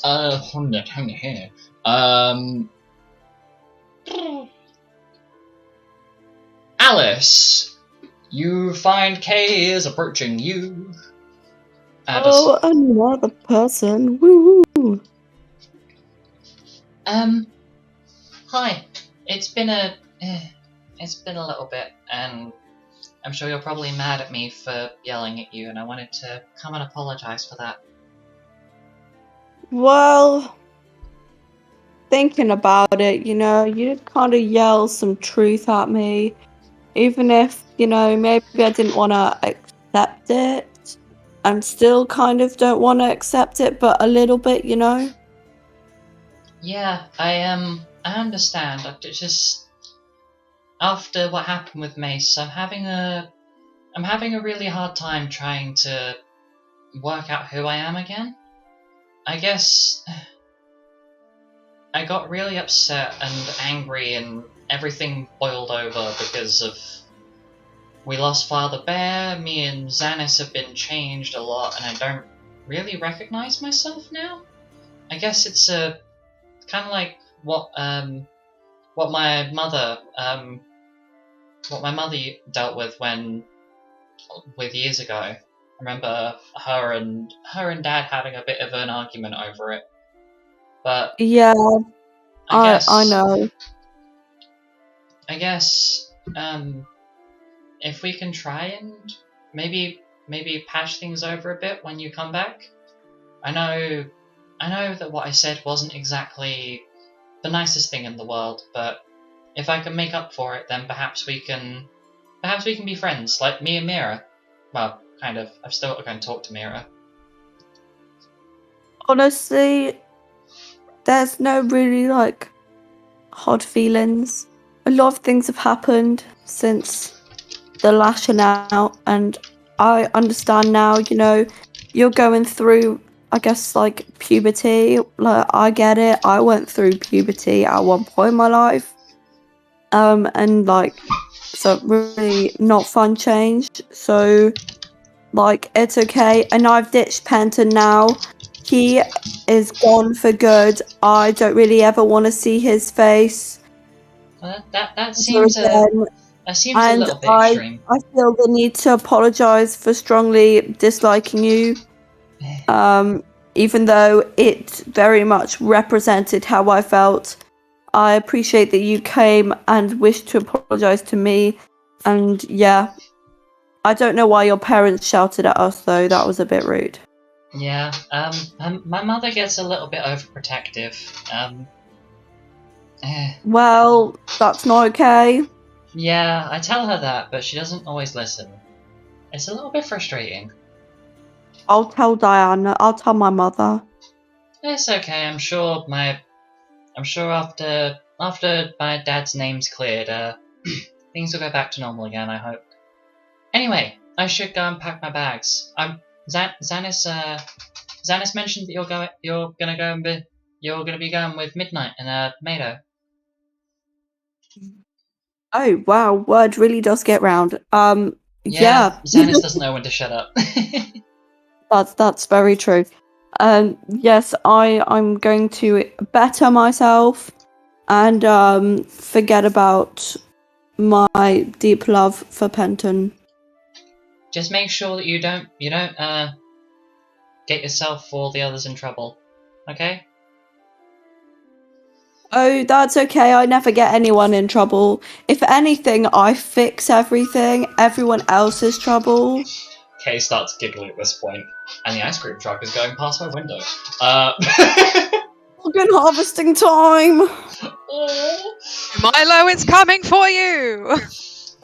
With his knives. Haha! But after this, Kay kind of awkwardly scratches the back of her head and kind of assumes that you're having a bit of a chuckle, but ends up very politely excusing herself to go and have a word with Mira, as we cha-cha slide on over to Milo and Carl. As Carl is currently sitting a little bit awkwardly next to Milo while they're packing their bags, and you can very quietly hear Carl muttering to himself.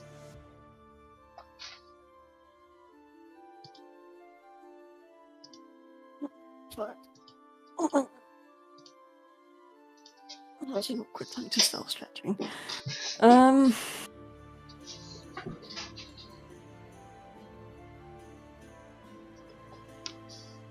Yeah.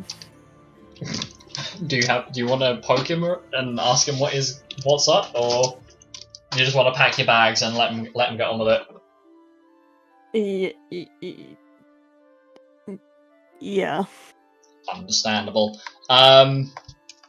So as you two are packing,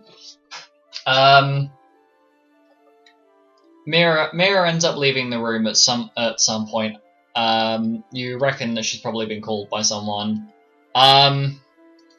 As Kariina comes into the room. Hello boys. How are you two doing? You excited to go back home for a little while? Hi, Mum. Yeah, yes. It's gonna be fun, I think. I'm sure you're both. I'm sure you're both excited to see your younger sister and actually see your dad. And actually see your dad. Well, yes, it's been quite a while since you've seen your dad. You know, it'll be nice to have the family back at home again. And while it wasn't completely pleased with the idea, the rest of your guild group is coming as well.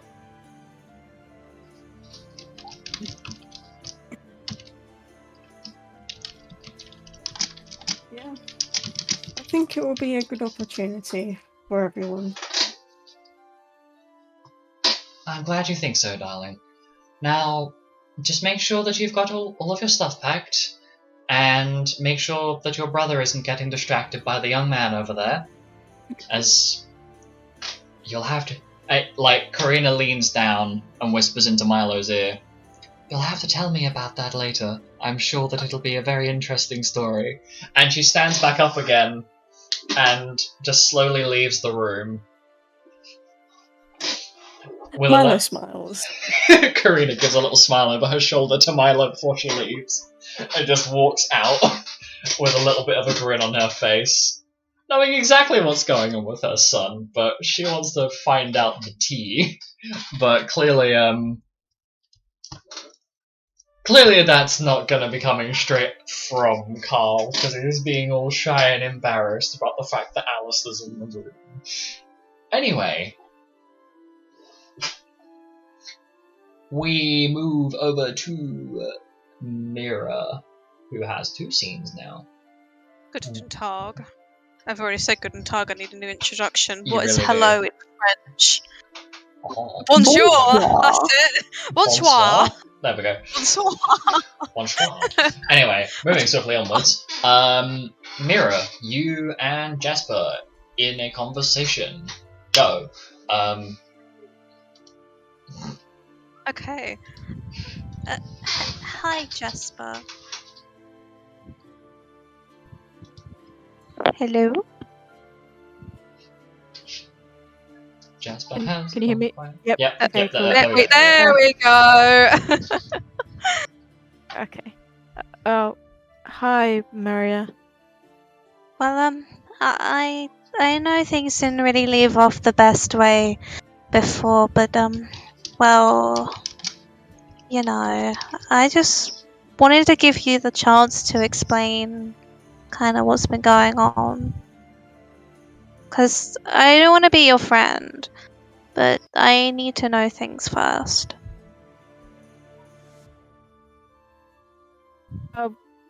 Well, where should I start? Well,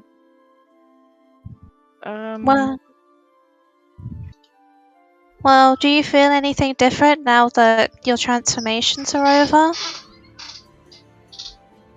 Yeah, I feel like the entire past, I think 2 months.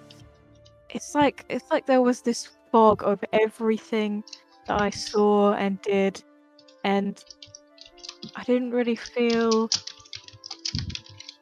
like I could do anything. That everything was just happening to me, if you know what I mean. Like, everything that happened you weren't in control of? I mean, when you put it that way, it sounds like I'm just trying to get out of responsibility, which I'm not. But that's just how it feels, you know? Yeah, I guess I can understand. I mean, I read somewhere that some lichens have difficulty controlling their actions because the wolf inside them doesn't want them to do it. I don't know if that was something that was happening to you. That's interesting. I didn't know that. Well, maybe if that was something that was happening to you and you'll be better now, then maybe I'll feel more at ease around you. I hope so. And, well, I'm sorry for freaking out on you. It wasn't okay for me to have done that. Okay. So, friends? Yeah, totally. Okay, that's good. Well, I just hope that things will be better on from now. I hope so too. And I'm gonna look around to see if anyone's listening and just. Is Xanis there? Nope. No, It is just two of you in the room as everybody else is currently sorting their bags out and getting ready to leave. Okay. As it's getting progressively closer and closer and closer to leaving time. It's just I hope some of the more, some of the people here that really don't like me, hopefully it helps that I'm no longer a werewolf. Yeah, I hope so. I think it'll at least put some people to ease. Yeah. So just do your best, and perhaps things will work out on their own. Good talk, Maria. Good talk. Then we're gonna go pack or something. Okay. So as you go and carry on packing your things, Jasper, you feel a tap on your shoulder, Mira. And do you turn around? Hello, I do turn around. It's Kay.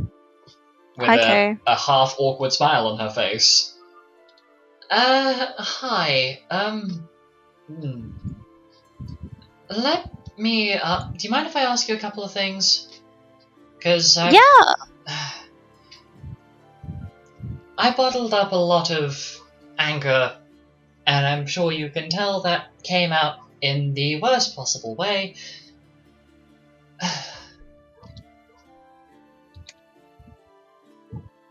I guess I'm sorry for what I've said to you, but I'm not gonna say that anything I came out with was wrong. Because when we didn't have Father Bear with us, whenever you and Xanis broke something, it was always me that got told off for it.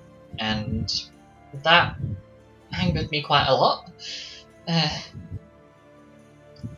I guess I want to apologize, but get you to kind of accept where you were a bit too much when it came to Xanis, I guess.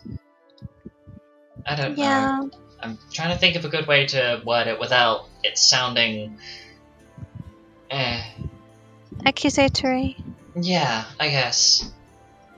No, it's okay. I understand where you're coming from. I mean, I accept your apology, and I can understand that, I haven't exactly been the best friend. Sorry, Megan Trainor started playing. I'm not listening to that. Yeah, I get where you're coming from, is what I'm trying to say, and I'll I'll try to be a better friend and not encourage Xanis as much. So I should probably tell you in advance that Xanis and I are planning on going on a drug hunt when we go to Honeymill. I mean, depending on what you're going to look for, but...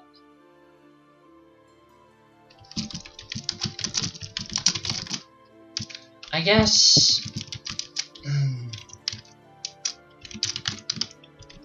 I guess if you are going to go and look for plants and that, at least bring them back to the rest of the group so we can do something with them rather than you two injuring yourselves. Well, we were thinking that maybe you would want to come along, because, I mean, I guess the problem with everything before was it was just Xanis and I going off and doing our own thing and then having you clean up the mess, but maybe if you come along then you can stop the mess from even happening and we control ourselves a bit more. Yeah, I think that's what Father Bear used to do before, things didn't exactly go well. Yeah. So, do you want to come on the drug hunt? She puts her face in her hands.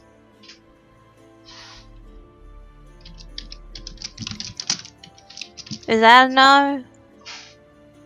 Well, I'm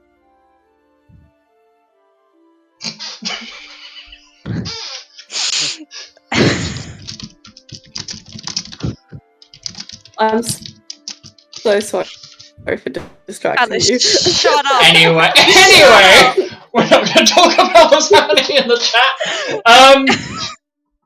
For context of the stream, there are people that these guys like to meme with each other in a chat that's on Discord, and we're not going to talk about what was just. There was a really good meme, we'll put it that way, that just popped up, and we'll leave it there. But Mira, Kay kind of puts her face in her hands, shakes her head a little bit at the phrasing of what you just said, and then looks at you and just shrugs. Well, yeah, I guess just don't call it a drug hunt. It's a search for plants. What about a herb hunt and then we turn it into drugs? I guess. Because I don't want you to get in trouble with Godfather because we're doing drugs. I'm thinking about you. So if you want me to call it a herb hunt, I'll call it a herb hunt. I guess. Anyway. Moving swiftly onwards. I think that Alice was going to go and have a word with Milo and Carl in a bit, but I actually went and had a word with Alice and apologized to her, and I kind of apologized to Fenton. He's going to teach me how to make disguises, and I'm going to teach him how to navigate. It's going to be an experience. Oh, I'm really glad that you've managed to make amends with everyone, because I know you didn't. Well, I know you meant what you said, but you didn't mean the way that you said it. That makes sense. Yeah, that makes sense. But, I'll take what you said, what you actually meant, to heart, so that, we can work together and resolve the issues that we have. Yeah. Anyway, I've got to go. I've still got to pack more of my rations and stuff, and yeah. Anyway, bye. And Kay just kind of wanders off as you guys are just kind of chilling.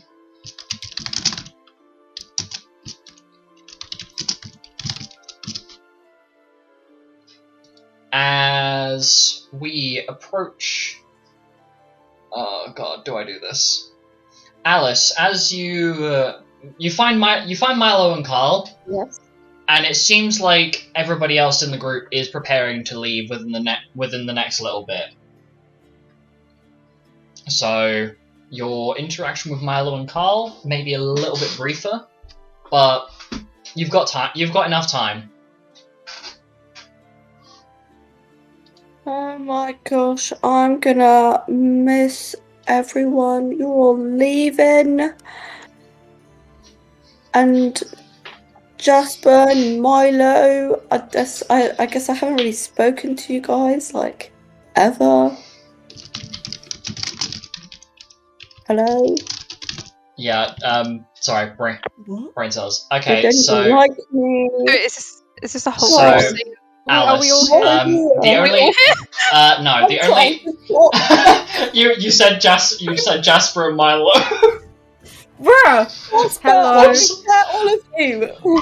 No, We're the gonna only miss two you, people Alice. that We're gonna miss you. the only two people. Sorry, let's re-establish what's happening here in terms of Everyone. scene. Okay. Milo and Carl are here.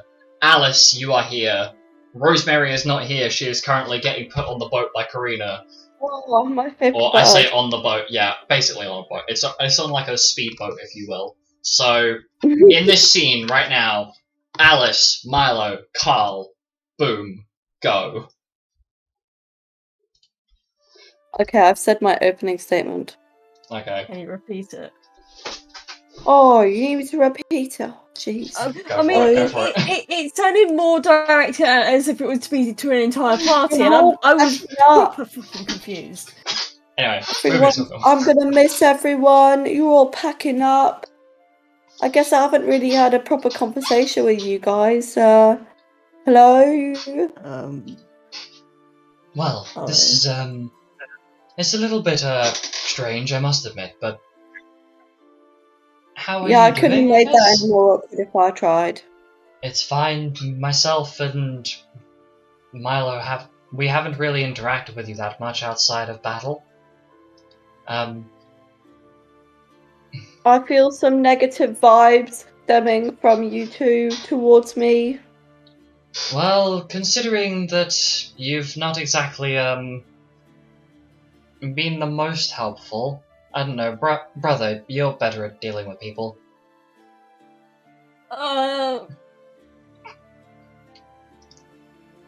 You.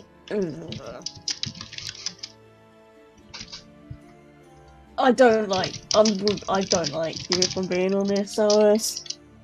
Oh, wow, You- that was brutal. You have a lot of attitude problems, especially when it comes towards battle. And quite honestly, it makes me feel incredibly uncomfortable to be around you. Really? Really? Oh. Jeez, I didn't think it was that serious.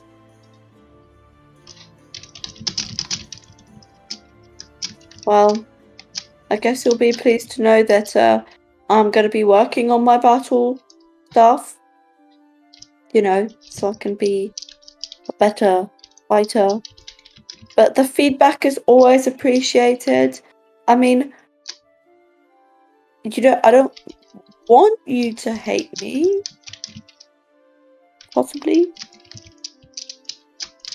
We'll see. Well, if you're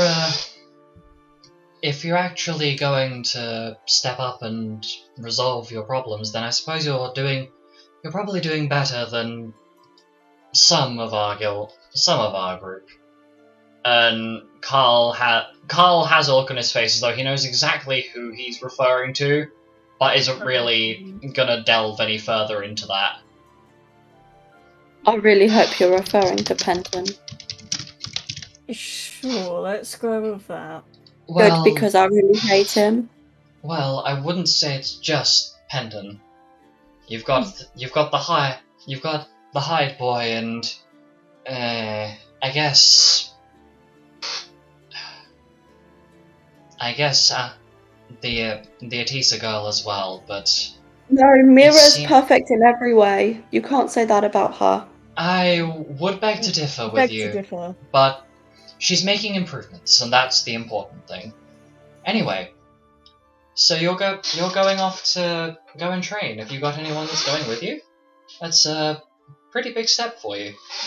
I must admit. Yeah, I'm going with Midnight and with Mado, and we're gonna practice on the combat because I've received some feedback that people, they just don't really like. I'm a bit aggressive for people, and I need to turn my aggression into actual physical damage. I'm very excited to do that. Well, it sounds like a start. We'll see if your work with Midnight goes anywhere. I guess that's what we'll. I'm sure it will, because there are no more werewolves that are about to be summoned at midnight. Well, I suppose Not a that funny we'll. joke, I'm really sorry. I suppose that when we reconvene as a group, we'll see how you've progressed, I guess. Would that be a good way of putting it, brother? I guess our opinions would probably change if she's at least made some good progress and isn't murder happy. Would that be a good way of putting it? I don't really know. I'm not good with these sort of things. It's definitely a start. I mean, And you put it technically, very I well. haven't murdered anyone. But your actions, your need for violence doesn't. Your need for violence doesn't exactly paint you in the best of pictures.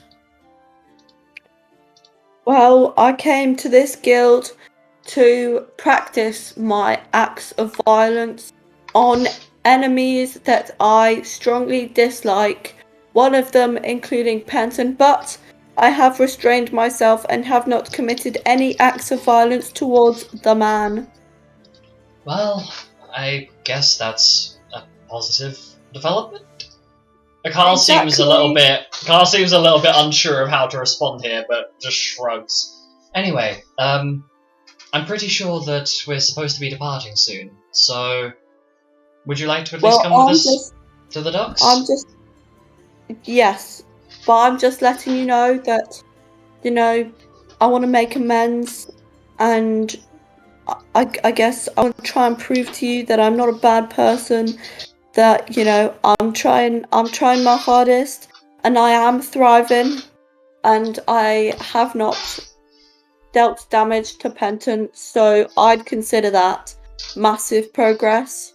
Well, try not to get too far ahead of yourself.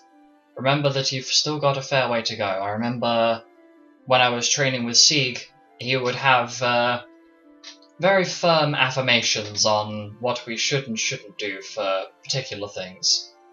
You get to a point. If either of you or your big bird does damage to Penton, I want to hear all the news, okay? We'll try not to brutally hurt one of our own, but we'll let you know if anything funny happens to him. Well, he's not one of my own.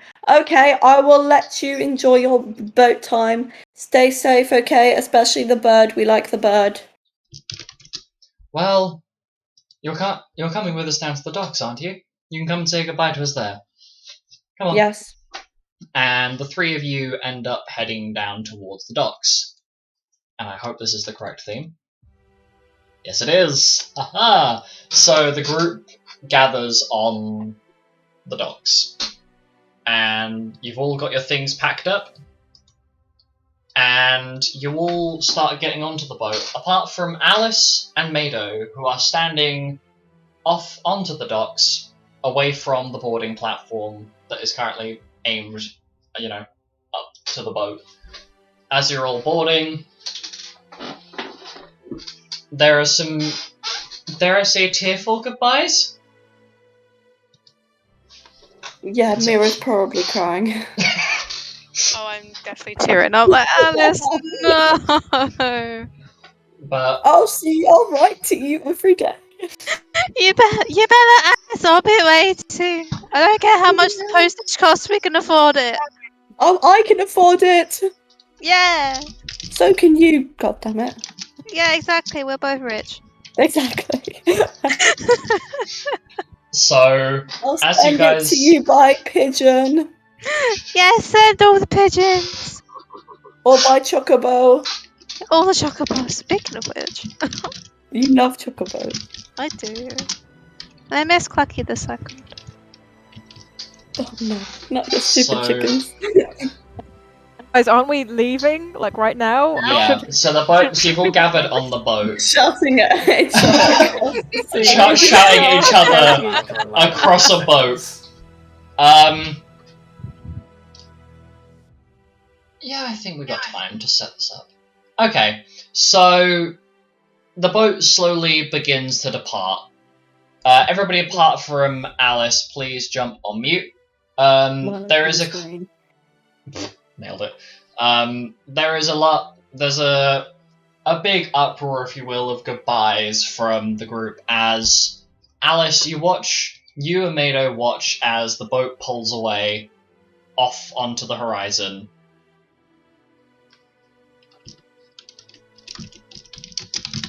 I swear to God, if Mira starts crying, I'm gonna start crying.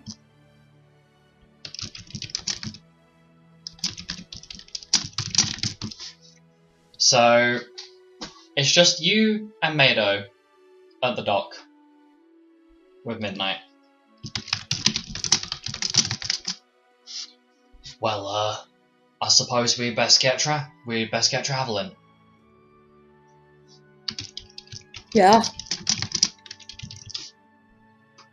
Say, do you want piggyback?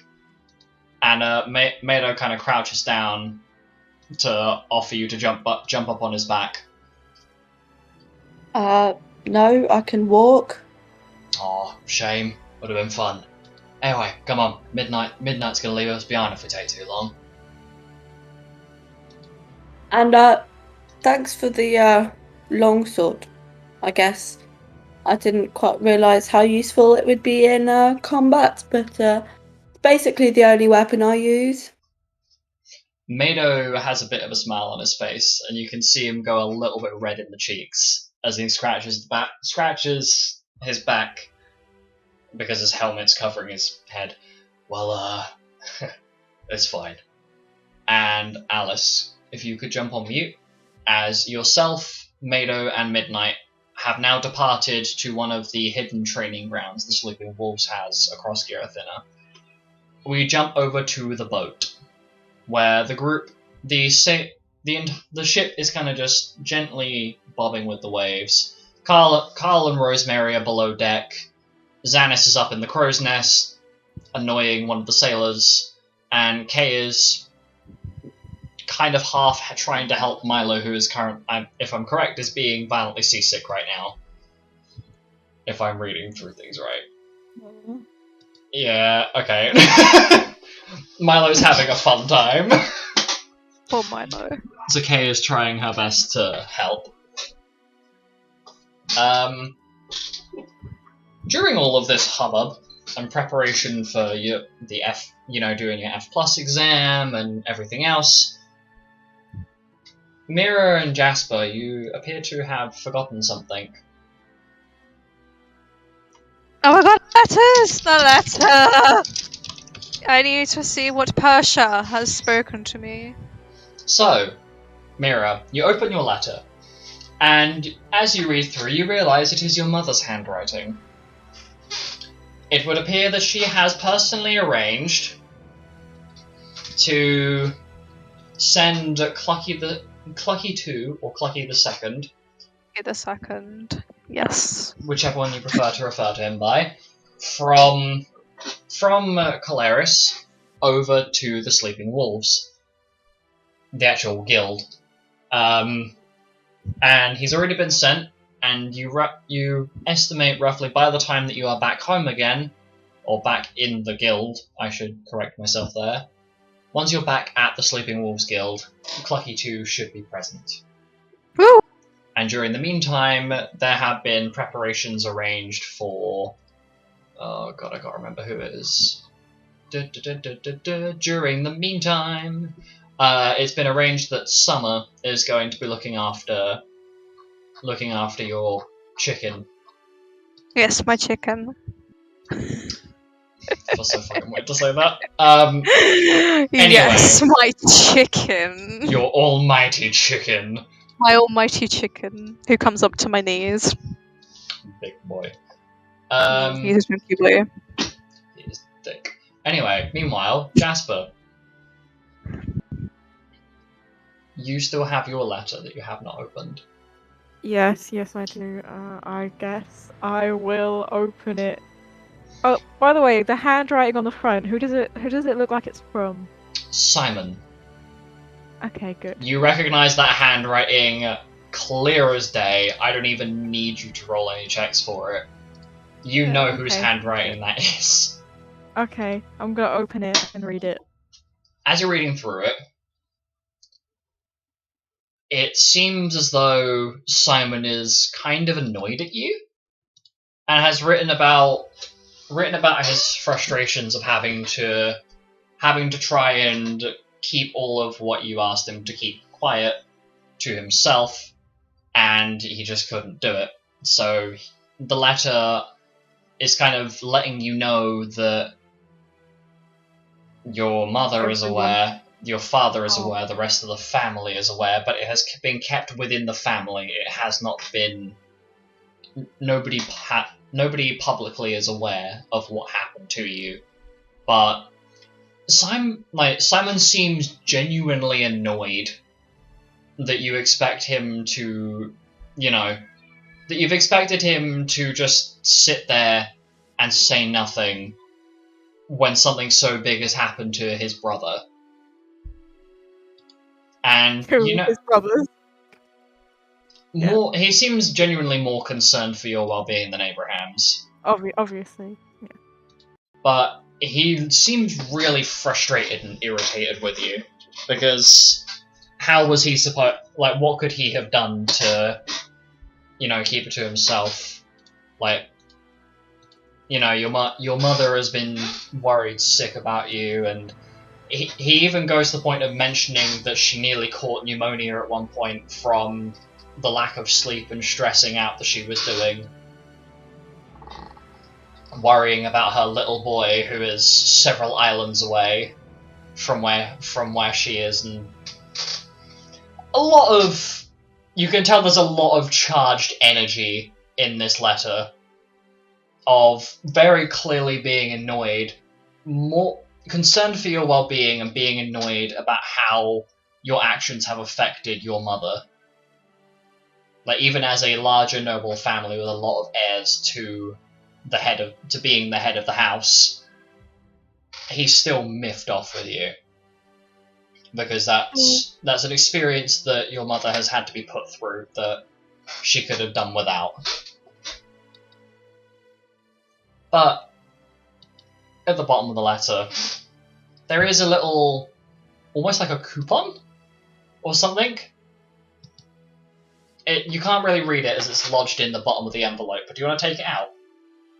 Yeah, sure. It appears that this coupon is for a bookstore, but not any particular bookstore. It appears to be a price reduction for tomes, like scholarship tomes, or scholarly tomes, I should call them.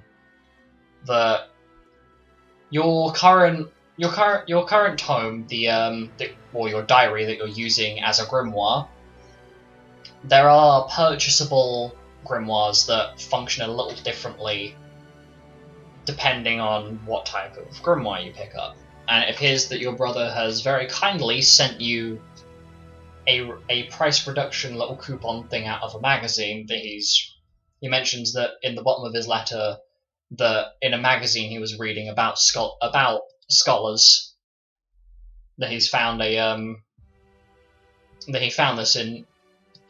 this and paid a little bit extra to send it over, and that your mother has arranged for a big feast to be set up for when you return, as a way of celebrating that one of her special boys is back home. And not kind dead. of, yeah. basically, because you've just dropped off the map for several months, and it's clearly worried her sick. There's even a mention of your father seeming very concerned as well, which maybe you didn't expect, maybe you did, but lots of voice there. But this is what's on your mind as you guys spend the next...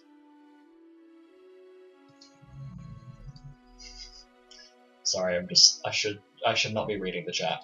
I can't change what's on the stream layout either. I forget where I put the file for this. I'm trying to find a thing and I can't scroll through because it makes the click noise. So I'd say it takes maybe about a week. So a week passes on this boat before you arrive on 12K Island. 7 days have passed. It is now the 18th of May, 56 AR. As the boat arrives at Honeymill, Kariina and the rest of the group, and the rest of you slowly begin to disembark. However, there is a very familiar face standing at the port for Milo and Carl, and another familiar face that Jasper recognizes.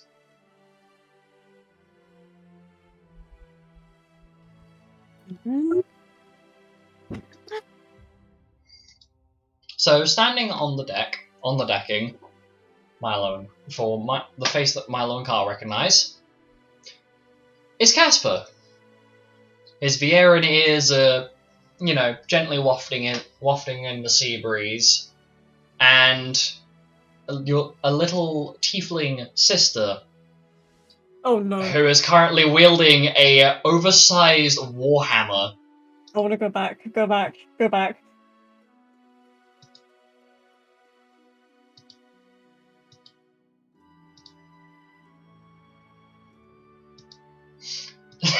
So you're slowly forced to disembark.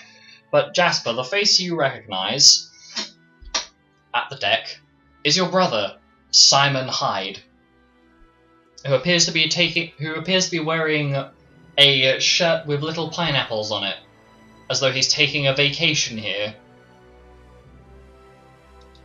He didn't know I'd be here.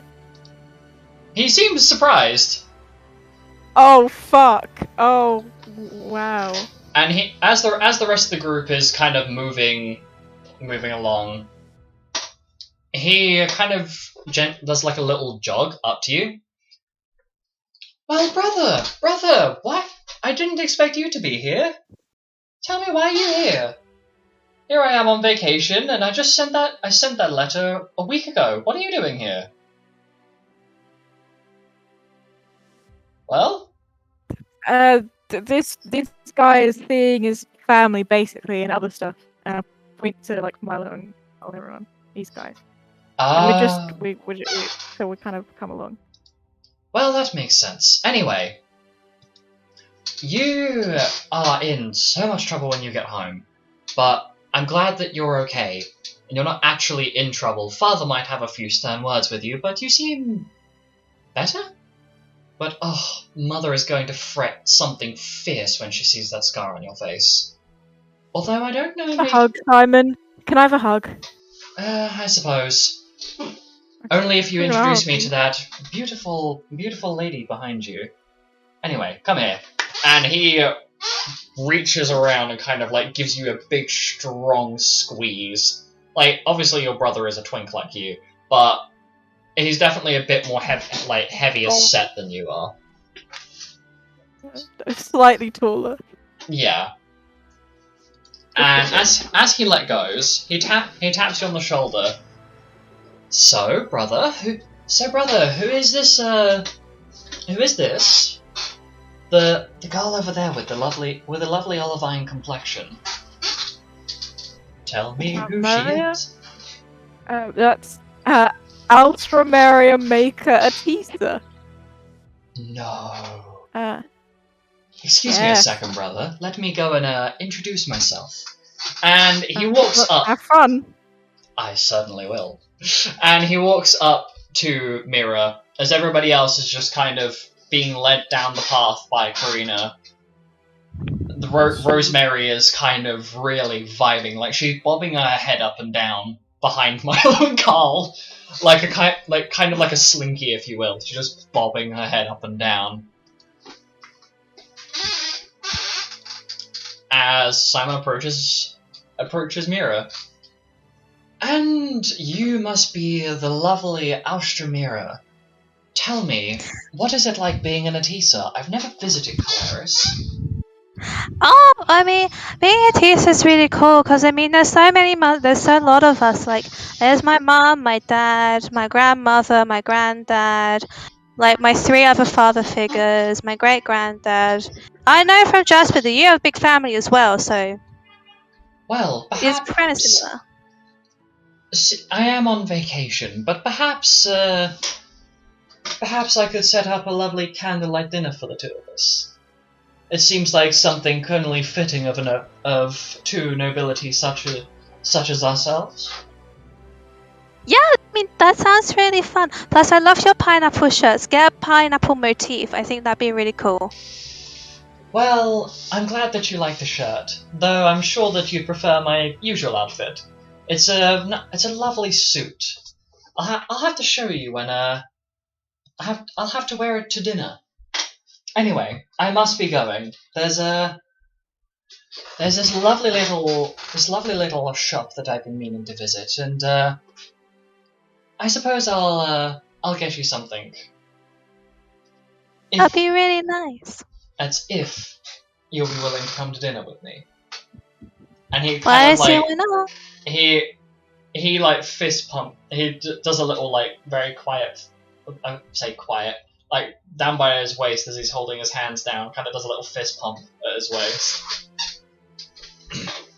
Anyway, I will certainly enjoy seeing you soon. I'll see you tonight. Perfect. And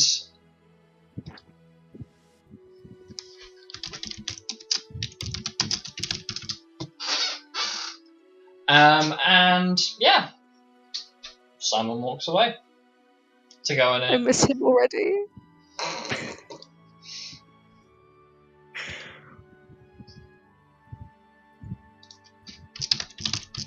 As the group kind of reaccumulates together, Jasper and Mira are now caught up with everyone else. You are led up to this lovely little wooden cottage up on a hilltop. The Xanis is bouncing off the walls with energy right now, and you know.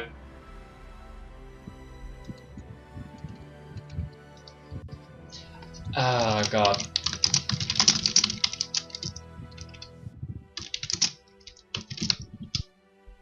But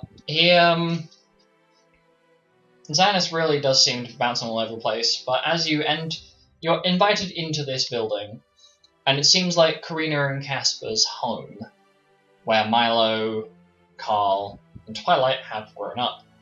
And sitting at the table, talking with a tiefling woman, is this absolutely enchanting visage of this lovely. I'm not sure the best color to describe it. It's not silver, but it's not white. It's almost like an unearthly silverish white. There you go. That's the best way of doing it.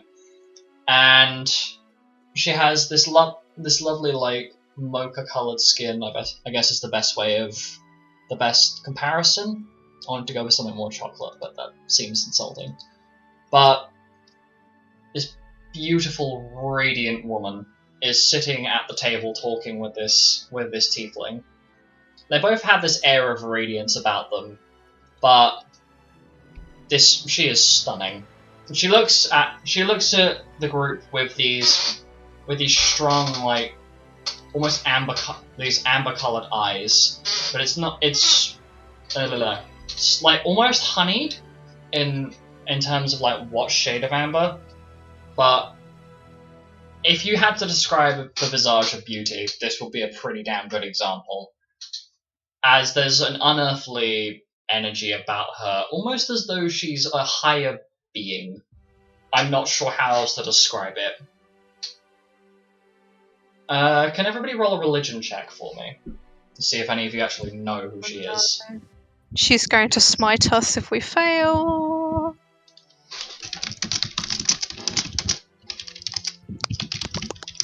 Religione. My religion is lower than I thought it would be. Oh, It's because it's a wisdom-based thing. oh hail the Dark Lord. Wait, that's...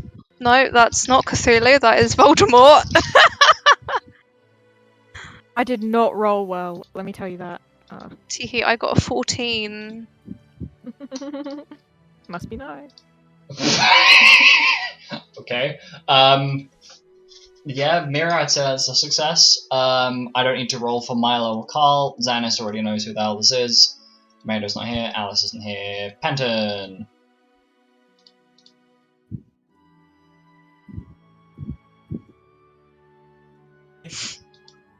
Sorry? What am I rolling? Religion. As 15. 15. Yes. Yeah, I'd say that's a success. How many here? Alistair, who is here, by the way, he just hasn't been talking much because he just he's trying. No, the dude's more focused on trying to walk normally because the dude's had severely damaged legs from escaping. My dad torturing him. Wow. Exactly. He rolls a 17. He knows who this is. Kay. Oh my god, Kay. Why is Kay so good at religion? She rolls a 21. She's She's also got very, very good wisdom. And Jasper. Oh, I got a 7. A 7. A natural 2 plus 5. So Wow. a 7. Oof. Wow. Yeah, I have no idea what's going on. Alistair.